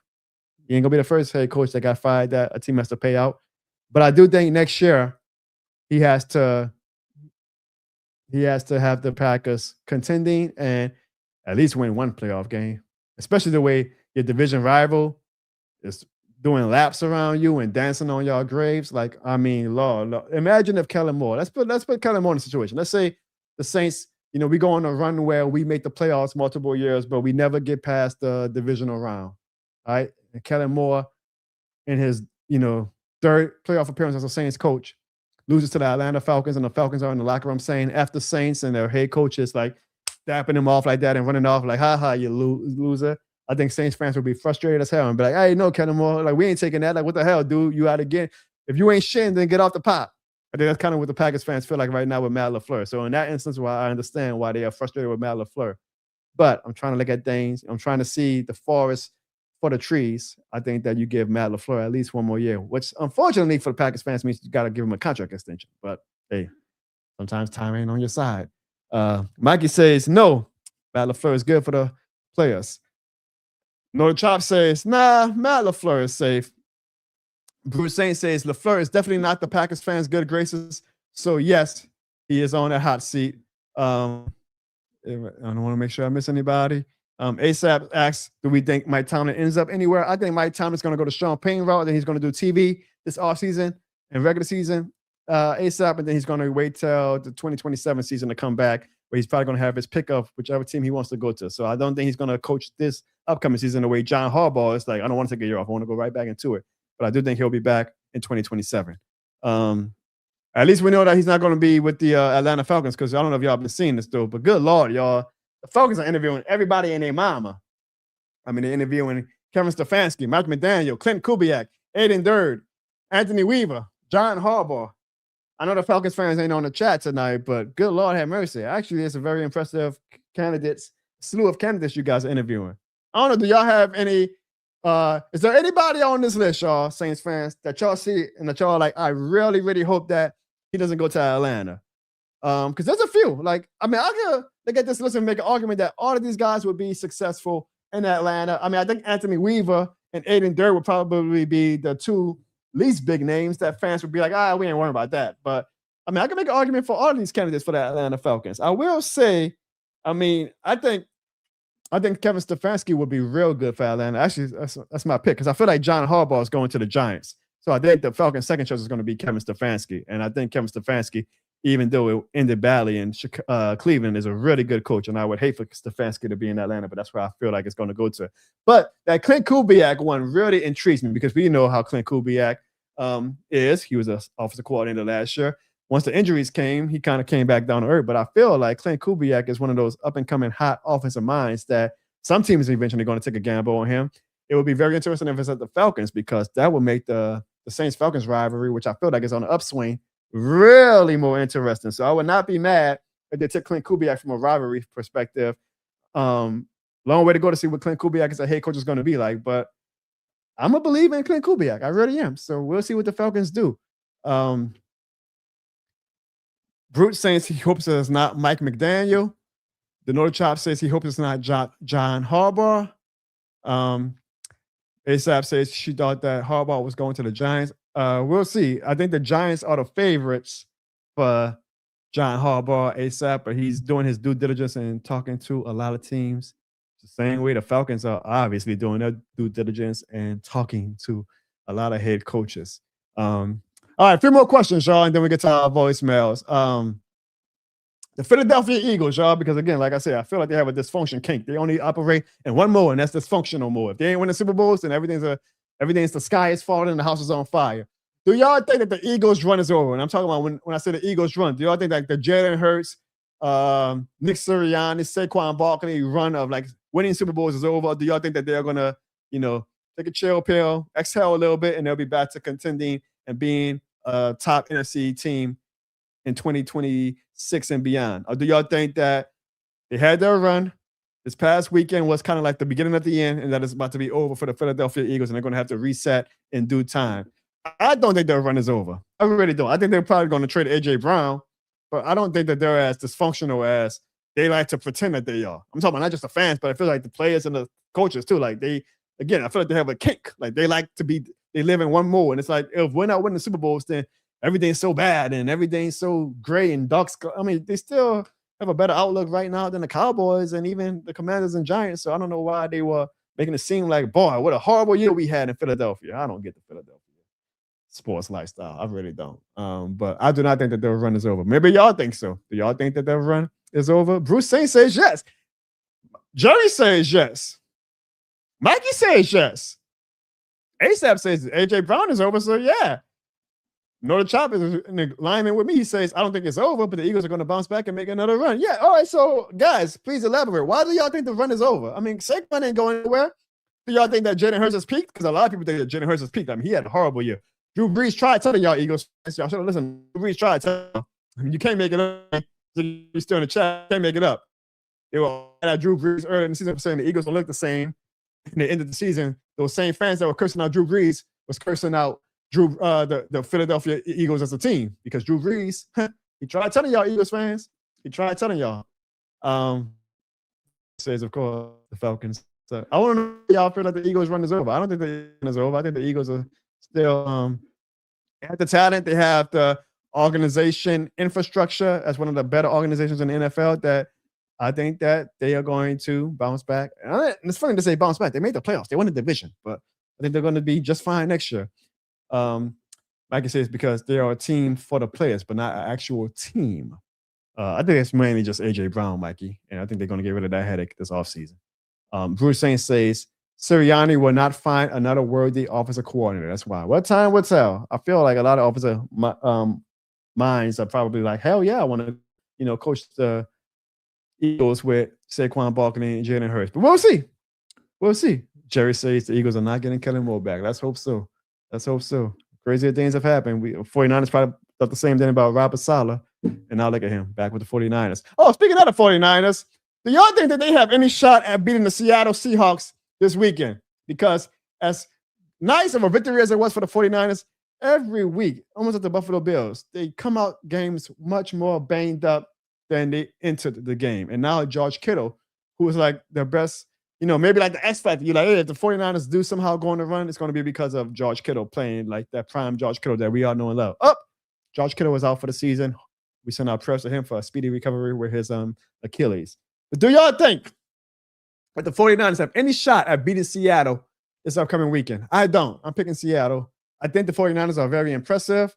I admire what they do. I wish the Saints were as great of an organization as they were a lot of times. But I feel like that eventually it becomes a war of attrition. And the 49ers just do not have the bodies. It's a shame because like if the 49ers, again, are doing this without the Nick Bosa, they're doing it without George Kittle, they're doing it without Brandon Ayuk, they're doing it without Fred Warner, who did open up his practice window today. So maybe he does come back this weekend if they somehow win this weekend for the NFC Championship game. But I feel like eventually it just catches up. And the fresh Seattle team, the defense is probably with a defense that is probably annoyed that the Texans and the Patriots are getting all the love, while Seattle was like, well, y'all don't notice what we did in Seattle. I think Seattle's going to have it on their mind this weekend, and I think that the war of attrition finally gets to the 49ers. But do y'all think that the 49ers with Clint Kubiak can keep that magic up one more week and beat the Seattle Seahawks this weekend? Mikey says no. The Seahawks are too good. The No to Chop says hell to the no. Bruce Saint says just wait for my voicemail because apparently he is a spy in my house and he watches my show notes before he makes his calls every week. ASAP says, I believe that they can. but I am still picking Seattle. ASAP actually says, I am picking Seattle to win it all. We are going to see. This is probably my least interested game this weekend because I just don't think the 49ers have the bodies. But the 49ers, if there's one team that always says no matter how hurt they are, as I said earlier in the show, we still want to give it our all and give a game. It's the 49ers. So we will see. I am so looking forward to the divisional round this weekend, starting off with the Bills and the Broncos, 3:30 p.m. Central Time on Saturday, followed by the 49ers and the Seahawks on Saturday night. And then on Sunday, the game I'm looking forward to the most is that Texans and Patriots game.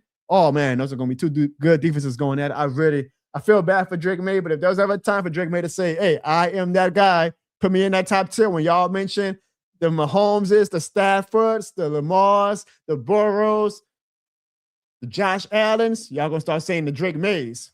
He has his perfect opportunity to do that this Sunday against the Texans. And then, of course, the Los Angeles Rams versus those magical horseshoe up their ass Chicago Bears. Now, because we got all these great super chats tonight, and I appreciate you, Ziggy. I appreciate you, ASAP. I appreciate you, Bruce, saying this shit more than the thanks. I'm going to do one bonus question for y'all because we got all these great super chats tonight. I don't know if y'all saw, but after the Jaguars lost to the Buffalo Bills this past Sunday, there was a reporter in the post-game press conference with Liam Cohen who had an interesting comment, not even a question, a comment that she left for Liam Cohen. Listen to the comment first, and then we'll have the question I want to ask you guys. I want to tell you congratulations on your success, young man. Thank you. you. Hold your head up, all right? You guys have had a most magnificent season. Thank and you did a great job out there today. Appreciate so you it. just hold your head up, okay? Thank and you, ladies ma'am. and gentlemen, Duval, you the one, all right? you, ma'am. keep it going. We got another season, okay? I appreciate Take it. care and much continued success to you and the entire team. Thank you, ma'am. Now, that was a sweet comment. Very nice for her to uplift Liam Cohen after probably his most heartbreaking loss as a head coach.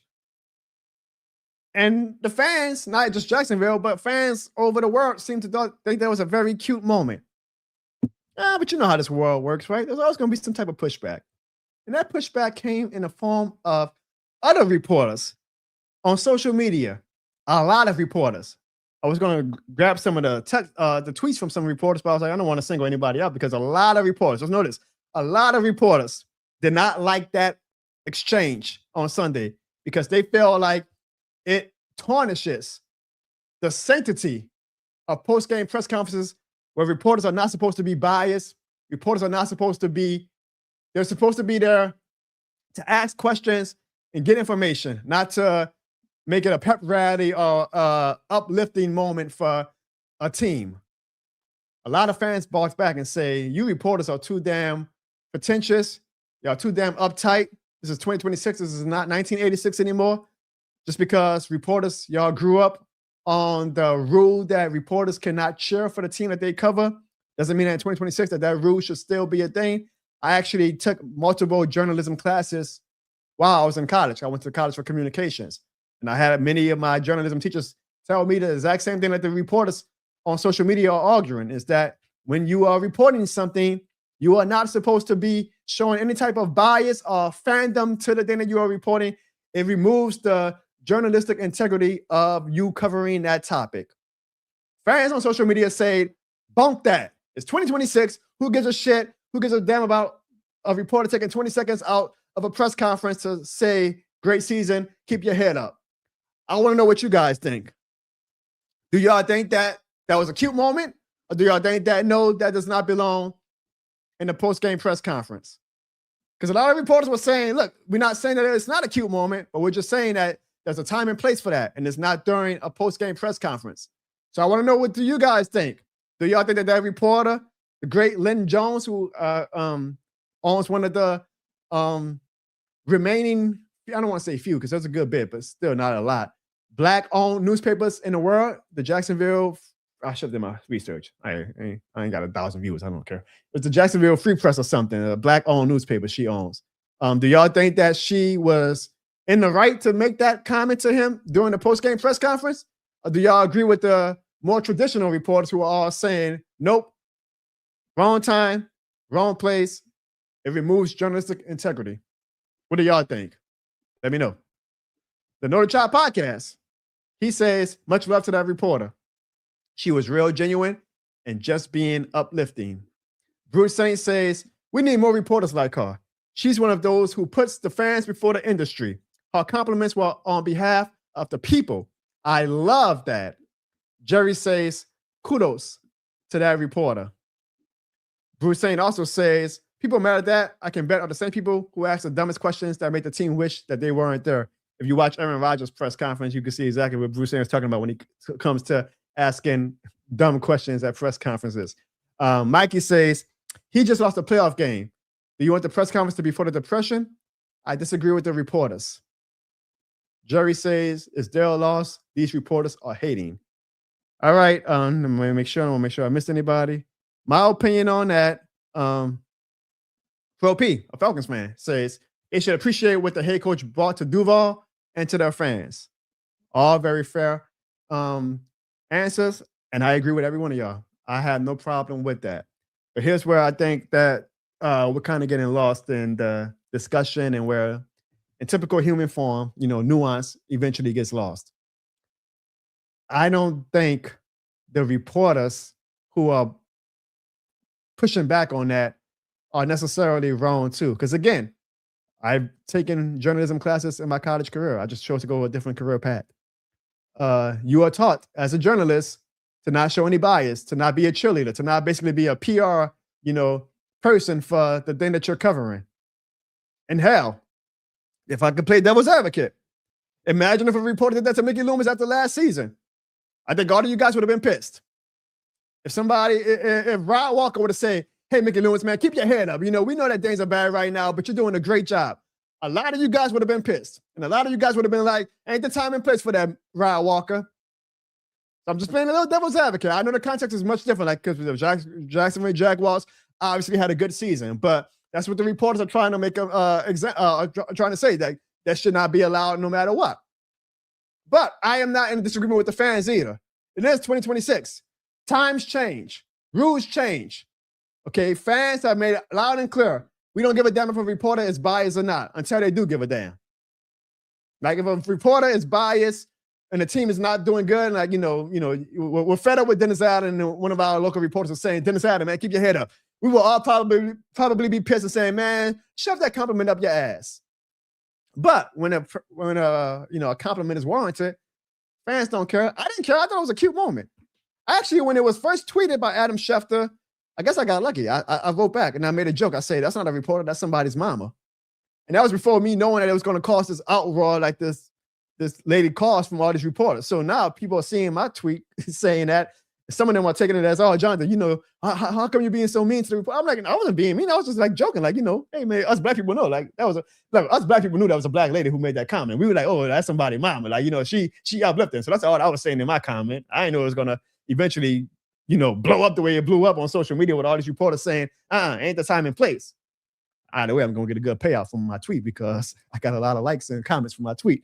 But I see both sides. I think nuance is lost in it. I don't think that people should automatically discard or trash or, I've seen a lot of people like making jokes of the sports reporters and saying like, oh, y'all job ain't that important, and which y'all be asking. Sometimes what sports reporters ask is stupid. I understand that. I agree. But they do an important job. And I do think that there could be a fine line between, the right time and place. But I also think, this does not happen every week. So I was surprised by the pushback because I'm like, look, y'all, if she's in this press conferences for the Jaguars every single week, it's okay, Liam, great job. Then I say, okay, you're doing a little too much, okay? But after the season that they had, it was fine for her to do it for one time. Now, she's doing that after every loss, after every win or whatever. Then I can say, okay, yeah, the reporters are right. Like, lady, time and place. But it was a one-time thing. And that's what many of you guys are saying. The world needs more love. The world needs more uplifting. So I'm not mad at it. But I do think that these fans who are, pro Jacksonville Jaguars reporter can maybe stop losing a bit of the nuance when it comes to the reporters. Because I feel like, that's how life works. Then it gets extremism on both sides. You got fans saying, screw you reporters. Y'all are dumb. We don't need y'all working anyway. It's just sports. I get all that. All right. This is not, I say it all the time. It's not politics. All right. There's a difference between like if you had a president press conference and you kissing the ass to the president when you have no business doing that because this is life or death for a lot of people. and a sports team that just lost a playoff game. But I think that there could be nuance in the middle. That's all I'm saying. But I agree with all y'all. I had no problem with the comment. I thought it was great. But I am not going to like shit on these reporters too, because look, this is what their career and this is what they've been taught, and this is what they, feel is the standard of how reporting should be done. I will say maybe we use this as a moment to say, okay, media is changing. Journalists, maybe for sports, should be changing as well. I always, brag about, the fact that, look, I'm not media. I'm not a reporter. Yet here I am as a fan, and I had a Saints Pro Bowl center on my couch. I went on Final Bet 3 weeks ago as a fan. I'm not a reporter. The sports media landscape is obviously changing. Look no further than New Orleans. Look no further than my very small niche on my show. So maybe these traditional sports reporters maybe need to take a step back as well and say, okay, maybe we need to kind of look at it a little bit differently, because obviously the fans are saying, hey, y'all can maybe do things a little bit different. But it's a fine line, because again, I also think that if we start saying, oh yeah, we actually do want reporters at the press conferences saying, being fans and being, cheerleaders for the team, it's going to take one, rabid fan base, a Philadelphia Eagles fan base, and the reporter says, hey, Sirianni, man, you just won a Super Bowl. Don't worry about these other Eagles fans. You're doing a good job. Those Eagles fans going to be like, what the hell are you talking about? Trying to compliment them like that. That's the way of this crazy ass world. So that's just how I feel about it. Let me do I have any more comments, and then we'll get to our voicemails.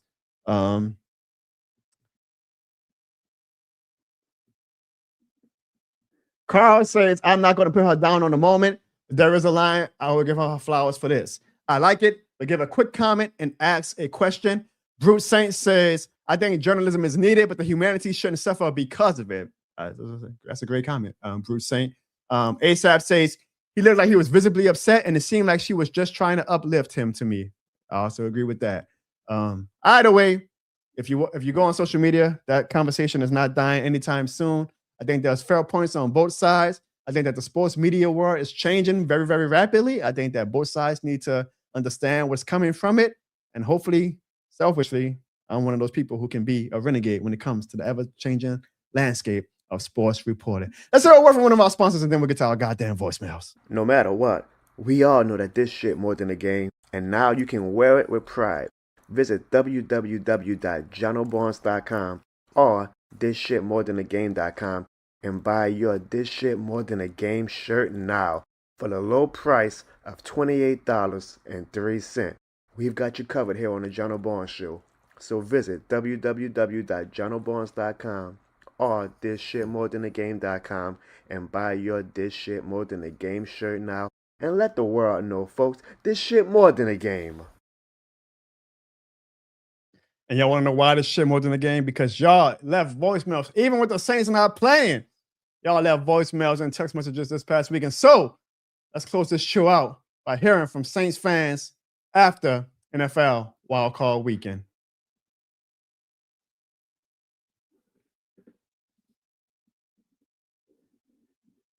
Hey, what's up, y'all? This is your man, Jerry G, with a public service announcement strictly for these Atlanta Falcon fans. This is my message to these Falcon fans. Yes, y'all swept us. Y'all did sweep the New Orleans Saints. Bravo. Congratulations. I hope y'all feel good about that. But where did that get you? Absolutely nowhere but on the couch with the Saints and the Bucks, the Carolina Panthers. See, that goes to show you Falcon fans that y'all don't really care. All you're talking about, we swept the Aints. We swept the Aints. We did that. Shut up. That don't mean nothing. Y'all on the couch with us, so enjoy it. Who that? I agree, Jerry. If you watch my YouTube channel, you probably saw the video that I said about that. Hey, right quick, shout out to my niece Capri, who's watching her uncle on the Jono Barnes Show right now. I don't know if she's still watching because it's probably past her bedtime at this point. But Capri, Uncle John loves you. You are, I'm going to say it. I don't know. You are more than a game certified, Capri. Love you, Capri. Thank you for that. Thank you for that voicemail as well, Jerry. Let's get to our next voicemail. What a fucking crazy wildcard weekend. Damn. Easily the best wildcard weekend we've had since we started doing this 14 seed bullshit. instead of the 12 seeds. And not only that, man, every single game except for the Patriots-Chargers game, every single game where I was cheering for a specific team to win, they won. Okay, Rams beat the Panthers, which thank fucking God. I think out of all the teams, that's the team I wanted to lose the most because of, man, those Panthers players are dirty as fuck, man. Those 2 hits they laid on Shook, and not only that, they laid a dirty-ass hit on one of those Rams players, and they somehow didn't talk about it. But yeah, I think it was like I think it was a foul, if I remember correctly. Fuck those people. Fuck that damn team. Fuck that. I can't stand whatever. Let me shut up. The Eagles lost too, which thank God as well. I do not want to see the same team win the damn Super Bowl like 2 years in a row. I hate seeing that shit. I hate seeing the same shit. So I'm glad the Eagles lost too. That's my 2 major points in terms of teams I wanted to lose. Other games like Bills Jaguars, I mean, I don't mind either one of those teams. You know, I'm glad the Bills won, but I would have been glad if the Jaguars won too. I predicted Texans 49ers Super Bowl. Now I already know right now Sean's got that face like, what the fuck is dude saying? That is if he's on the show, which I mean, chances of him being on the show, I'd say around 2.5%, which is kind of crazy because if you think about it, 2.5%, that's the same percentage of brain cells that Falcons fans have. I wonder why we hate those 2 teams so much. The reason why I say 49ers and Texans, I think they are probably the 2 most resilient teams in this league. I mean, to think about the adversity, that they've gone through in the regular season, with the Texans starting with that, losing so many games, in the beginning of the season, and then going on that winning streak and beating the hell out of the damn Steelers and raising all kinds of hell for Aaron Rodgers. Hell yeah. Of course, the 49ers, man, with all the injuries they've been dealing with, and they're still come to the divisional round. Fucking insane, man. Kyle Shanahan has a strong case for Coach of the Year. I know he's not going to get it. I know Mike Vrabel is probably going to get that one, but Kyle Shanahan is such a good fucking coach, man. Him and Sean McVay, geniuses. Absolute fucking geniuses. So I'll go ahead and give my predictions on the divisional game. So Bills, Broncos. I think the Bills come away with a win in Denver. I think the Broncos are so fucking fraudulent. I know they got 14 wins, but it's just they got so many one-score wins. They honestly remind me of the Chiefs last year, which the Chiefs did go to the Super Bowl, granted, but they didn't win it all. And I don't see the Broncos winning it all this year for fucking sure, man. But yeah, anyways, I take the Bills in this one just because I think they're a team. Their quarterback is a quarterback that I can rely on to win a playoff game when it matters the most, okay? To, carry the team on his back, if you will. Next game, 49ers Seahawks. Obviously, I have the 49ers going to the Super Bowl, so I'm going to pick the 49ers to beat the Seahawks. Now, I will say Seahawks are the 1 seed, and I don't know if I would say they're as fraudulent as the Broncos because they had some games this year where the offense was lit it up. At the same time, it's Sam Darnold in the playoffs, man. Until he proves me otherwise, I don't think Sam Darnold is a good quarterback in a playoff game. I don't think he is. I think he's just like Justin Herbert, except like maybe less talented. But anyway, Sam Darnold is a good quarterback, but I don't trust him in the playoffs. So I got the 49ers winning that one. Texans Patriots, obviously, I got the Texans going to the Super Bowl as well, so I picked them winning this game simply because Patriots haven't gone through enough adversity, I would say, this year compared to the Texans. So I think the Texans are more battle-tested, and they'll come away with a win, a very close win in this one. Rams, Bears, man, as much as I would love the Bears to win, I think the Rams will win this one. I simply cannot count against Sean McVay, genius play caller, Super Bowl winner as well. I can't bet against them. But hey, maybe Ben Johnson proves me wrong, and I hope he proves me wrong. I take the Rams and the 49ers in the NFC Championship and the Texans and Bills in the AFC Championship. Thank you so much for hearing me out. There was some shit I was going to say, but whatever. I fucking forgot. Who gives a shit? Later. Evan, he had more stuff he had to say. he said, I forgot more stuff. Bruce Sayne, I appreciate that, man. I just want to know, Bruce Sayne, how do you be? Ain't no way. Are you in my house, dog? Because you be looking at my notes. Like, you be answering questions before I even, I don't know, Bruce Sayne, I'm on to you, bro. I'm on to you. I think you hacking my phone or something. You seeing my show topics and you're like, oh, because ain't no way. Ain't no way. I appreciate you, Bruce Sayne. Cajun Blaze, I appreciate you for checking in. My mom is watching the show tonight. Mama, you are. This shit more than a game. So for everybody, show my mom some love in the chat. This shit more than a game. Certified mom of all moms watching the Jono Barnes show tonight. It makes up for people like Evan, dumbass, watching my show as well. We got to cancel out the idiot Barnes with the great Barnes, if you know what I mean. Along with voicemail, Sean, we also get text messages, and we got one from that one Falcons fan, and he simply put, have a seat, Simpsons gift with his message of the NFC South to the Panthers. You're damn right, that one Falcons fan. The Panthers are officially on the couch with us, and anytime you use a Simpsons meme, you definitely win points in the school of this shit more than the game. So thank you for that text message, that one Falcons fan. Let's get to our next voicemail. Okay, so Atlanta fans have been saying that I am not really a nice person to them. So you know what? I'm going to make this phone call dedicated to how good Atlanta is. Okay, let me start off with this. I admire their ability to not hang on to a lead for nothing. I really think it's funny that they have blown over 10 double-digit leads in the fourth quarter since 2020 alone. I really think it's cute that Atlanta could have literally won a Super Bowl if they had just ran the football. And I especially admire the fact and their determination to stick with, to pay the quarterback $180 million and draft his replacement the same offseason. So Atlanta fans, I hope you're happy. That's me being nice to you. I love that even a week after both teams were on the couch and the Panthers were the ones playing, our Falcons hate, obviously, as you can hear from Jerry and Mikey, still run strong. Appreciate that, Jerry. I appreciate that, Mikey, for not letting me lose sight of the most important thing, and that is fuck the Falcons. All right, let's get to our next voicemail. This voicemail is a unique one, y'all, because Ms. Barbara, who was on the show last week, I believe she said she wouldn't be on tonight because she's hunting or she's in the woods. She was a little mad at me that I didn't play her last week, but I told her I would play it this week, and I'm a man of my word, Ms. Barbara. She actually has a message for James, Just James, and Mrs. James, Just James. And if you are not on the Jono Barnes show last year, because this is a very delayed message from Ms. Barbara, there was a bit of a drama with them two because Miss Barbara and James, Just James, did a classic duet, and James, Just James's lady did not enjoy that. So she had some things to say about Miss Barbara, and Miss Barbara said, delayed but never denied, because 1 year later, she has decided to answer back, and this is what Miss Barbara has to say to Mrs. James, Just James. Ladies and gentlemen, we are officially in the offseason, so just know that this is very much officially going to be where the show goes off the skits for a little bit. Hello, Jono and everybody. I know I haven't been around on anybody's live this year. I've been having a hard year. But I will tell you that last year, about this time of year, I was listening to the Jono Barnes show, and I heard someone come on to take me to task about singing a duet, sight unseen. Man, don't even know what I look like besides a picture on the screen. And you gonna come and check me about that.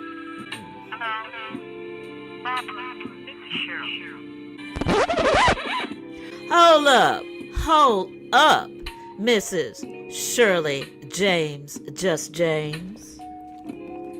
How you gonna try to check me with woman to woman? Girl, you chose the wrong song. Reciting lines to me about how you buy all your man clothes and his food and the car he drives, as if your servitude is proof of his love. Oh, God, dog. Sounds like a declaration of the most profound weakness and insecurity. It's the anthem of someone who mistakes her sacrifice for his devotion. Who mistakes your payment for a relationship, for a partnership. You parade your willingness to bankroll him while he's out squiring another woman in the car that you bought him and in the clothes that you bought him. How come you haven't mentioned once what he does for you? Ooh-wee, that silence speaks so loud it makes the ground shake. I don't buy loyalty, Mrs. Shirley James, Just James. I live in it. My man don't need me to play savior. He provides, I support, we thrive on his 6 figures without me subsidizing his existence. We do for each other because that's a partnership. Reciprocity, not receipts. What a contrast. You're buying affection while I live in a reality where love is earned, not bought. Shirley James, just James. So while you're trying to dress me down for a duet done sight unseen with James, just James, remember this. Your protest is not about me. It's about the hollow in you. You cling to a man you have to pay to keep, while I stand side by side in one who invests in me without being asked. That's the difference between the desperation of one bragging about buying a broke-ass man and the dignity of one with a true mate, between a financial transaction and a union of two souls. Now, Mrs.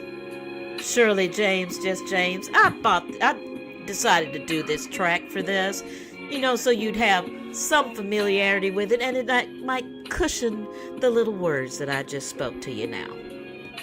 You gonna check me? Okay. Checkmate. Misdemeanor crimes, out.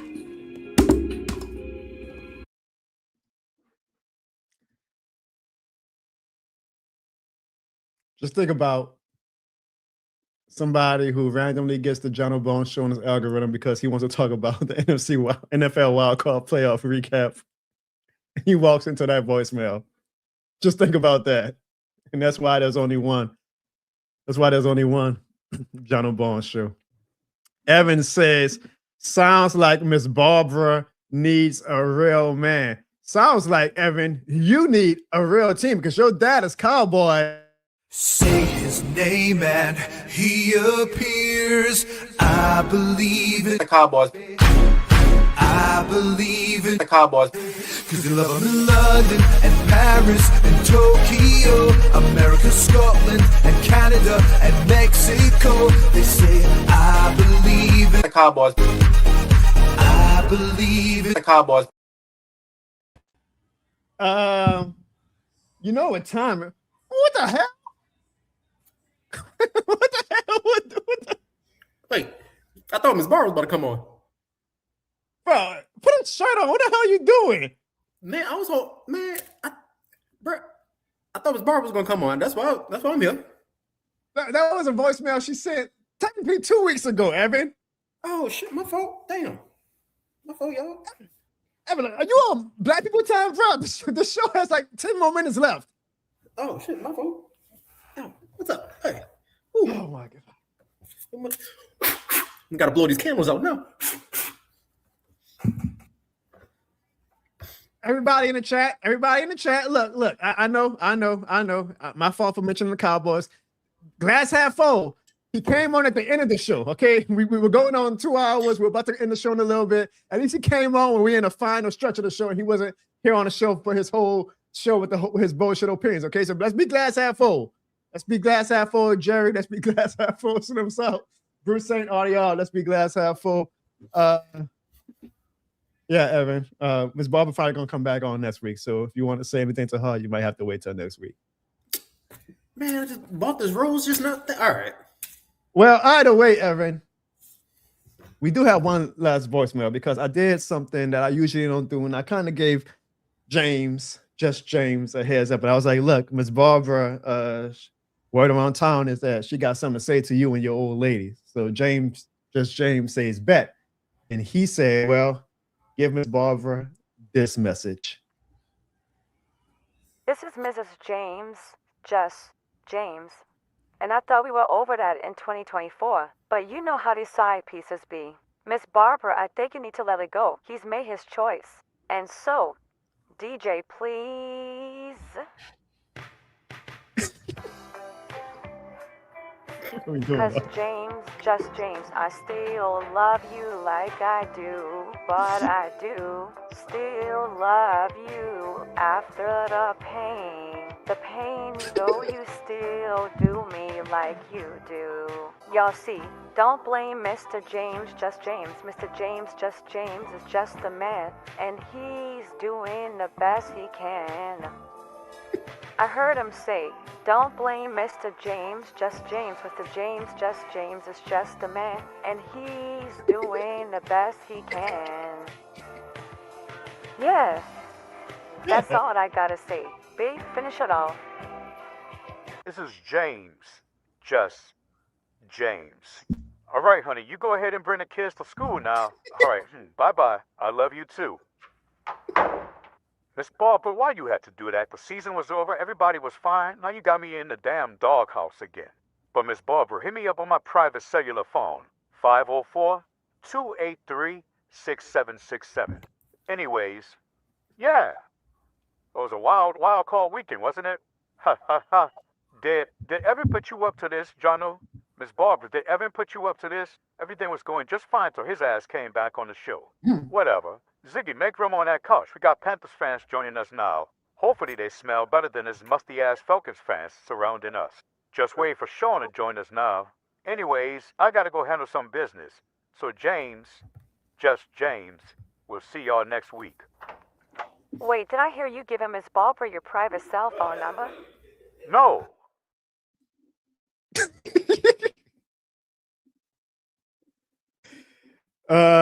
Wow. So, anyways, guys, thanks for those voicemails. I guess I'm gonna leave them up still.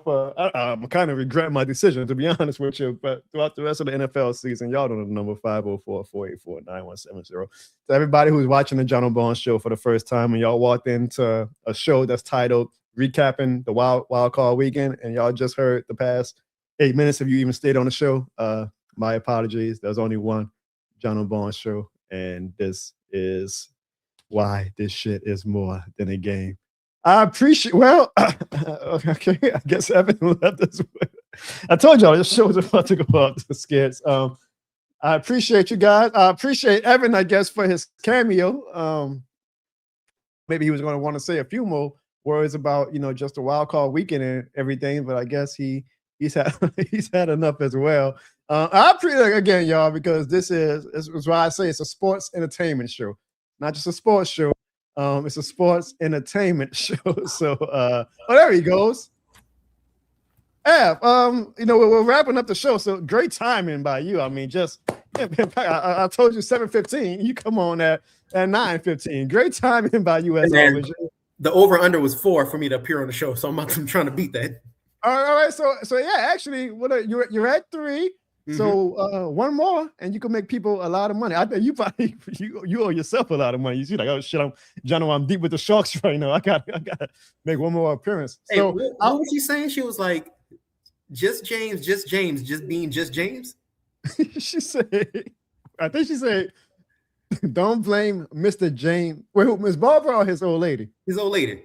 His old lady said, don't blame Mr. James, just James. Mr. James, just James, is just a man, and he's doing the best he can. I'm gonna have nightmares about that tonight, boy.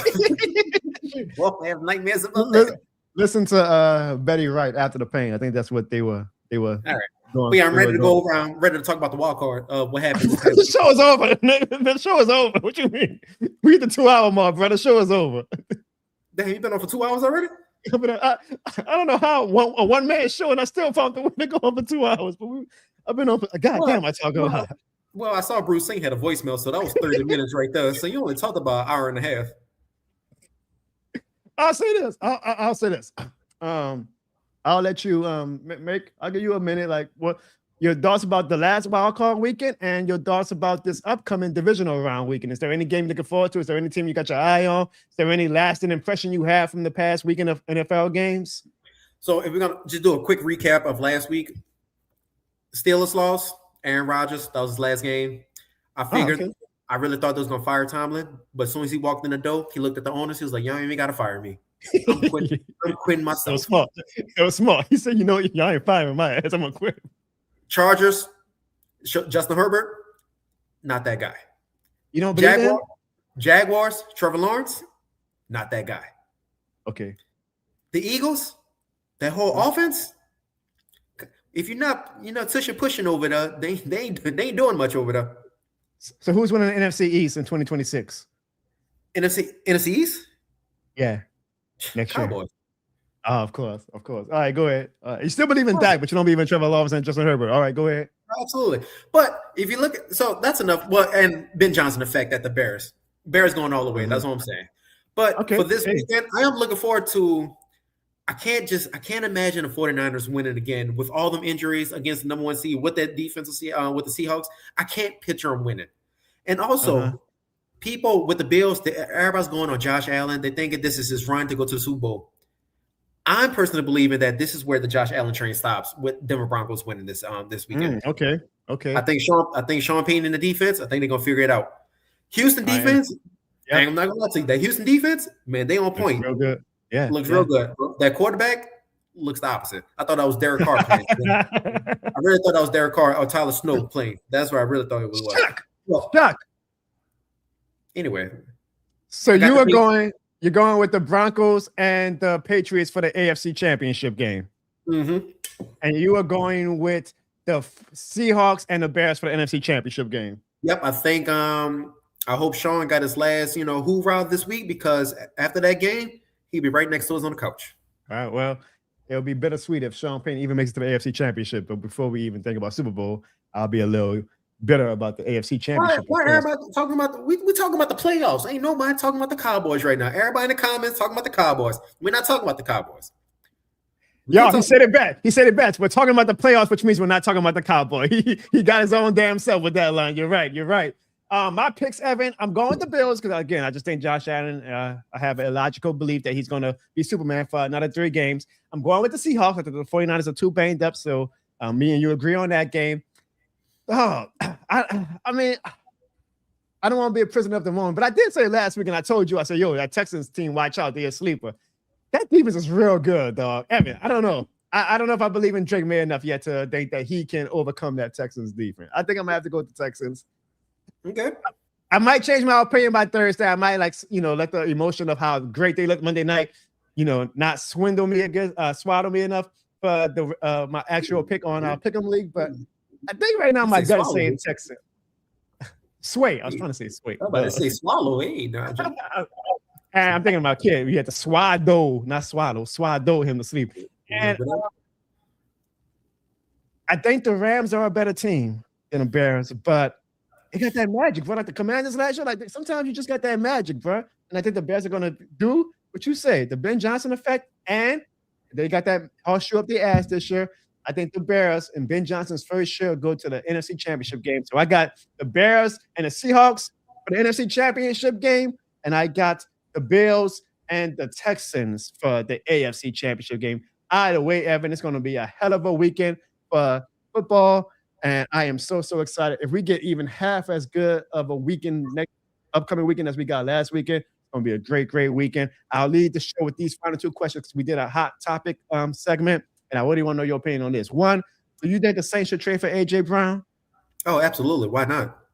Okay, I feel like he's a malcontent. Like he's just a diva. He's going to complain. He's going to get inside the show. Y'all would go from a 5-win team to a 6-win win team. All right, whatever. I'm so glad you wasn't on the whole show tonight. And finally, I don't know if you saw the reporter for the Jacksonville Jaguars and her comments that's caused a whole discourse on social media about reporter etiquette. And so if you did see the comments from did you see the comments from the Jacksonville Jaguars reporter? She was pretty much like confining. I'll play it one more time. One more time, and this is how we'll close out the show. This is what she said to the Jaguars coach. I tell you, congratulations on your success, young man. Thank you. Hold your head up, all right? You guys have had a most magnificent season. Thank you. And you did a great job out there today. Appreciate so you just hold your head up, okay? Thank and you, ladies ma'am. and gentlemen, Duval, you the one, all right? You, you keep it going. We got another season, okay? I appreciate Take care and much continued success to you and the entire team. Thank you, ma'am.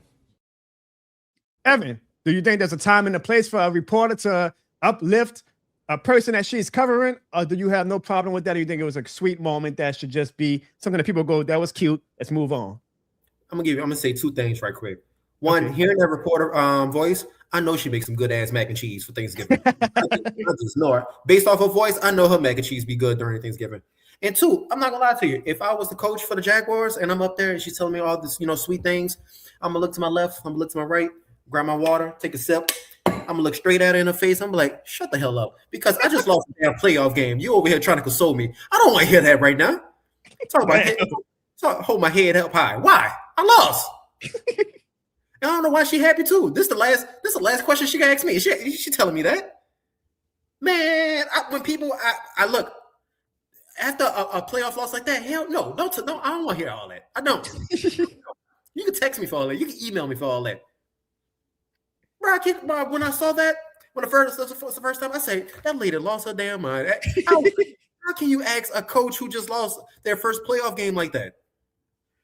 Talk about hold your head up high. You had a good season, man. I don't want to hear all that. Shut the hell up. Damn. I don't want to hear all that. But please still invite me for Thanksgiving though, because I know that mac and cheese good. So y'all make sure every time y'all see Evan going through some hard times, do not try to uplift him. Just leave him be and let him waddle in his own misery.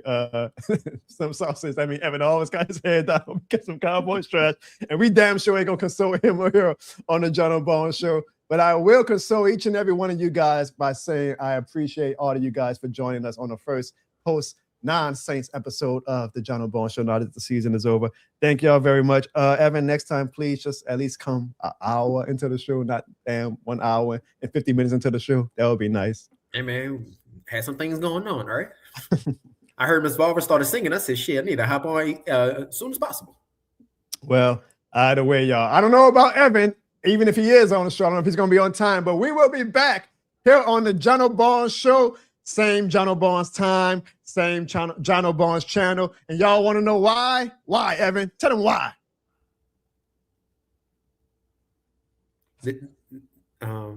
Tyler Snow? Because there's shit more than the game. Juno.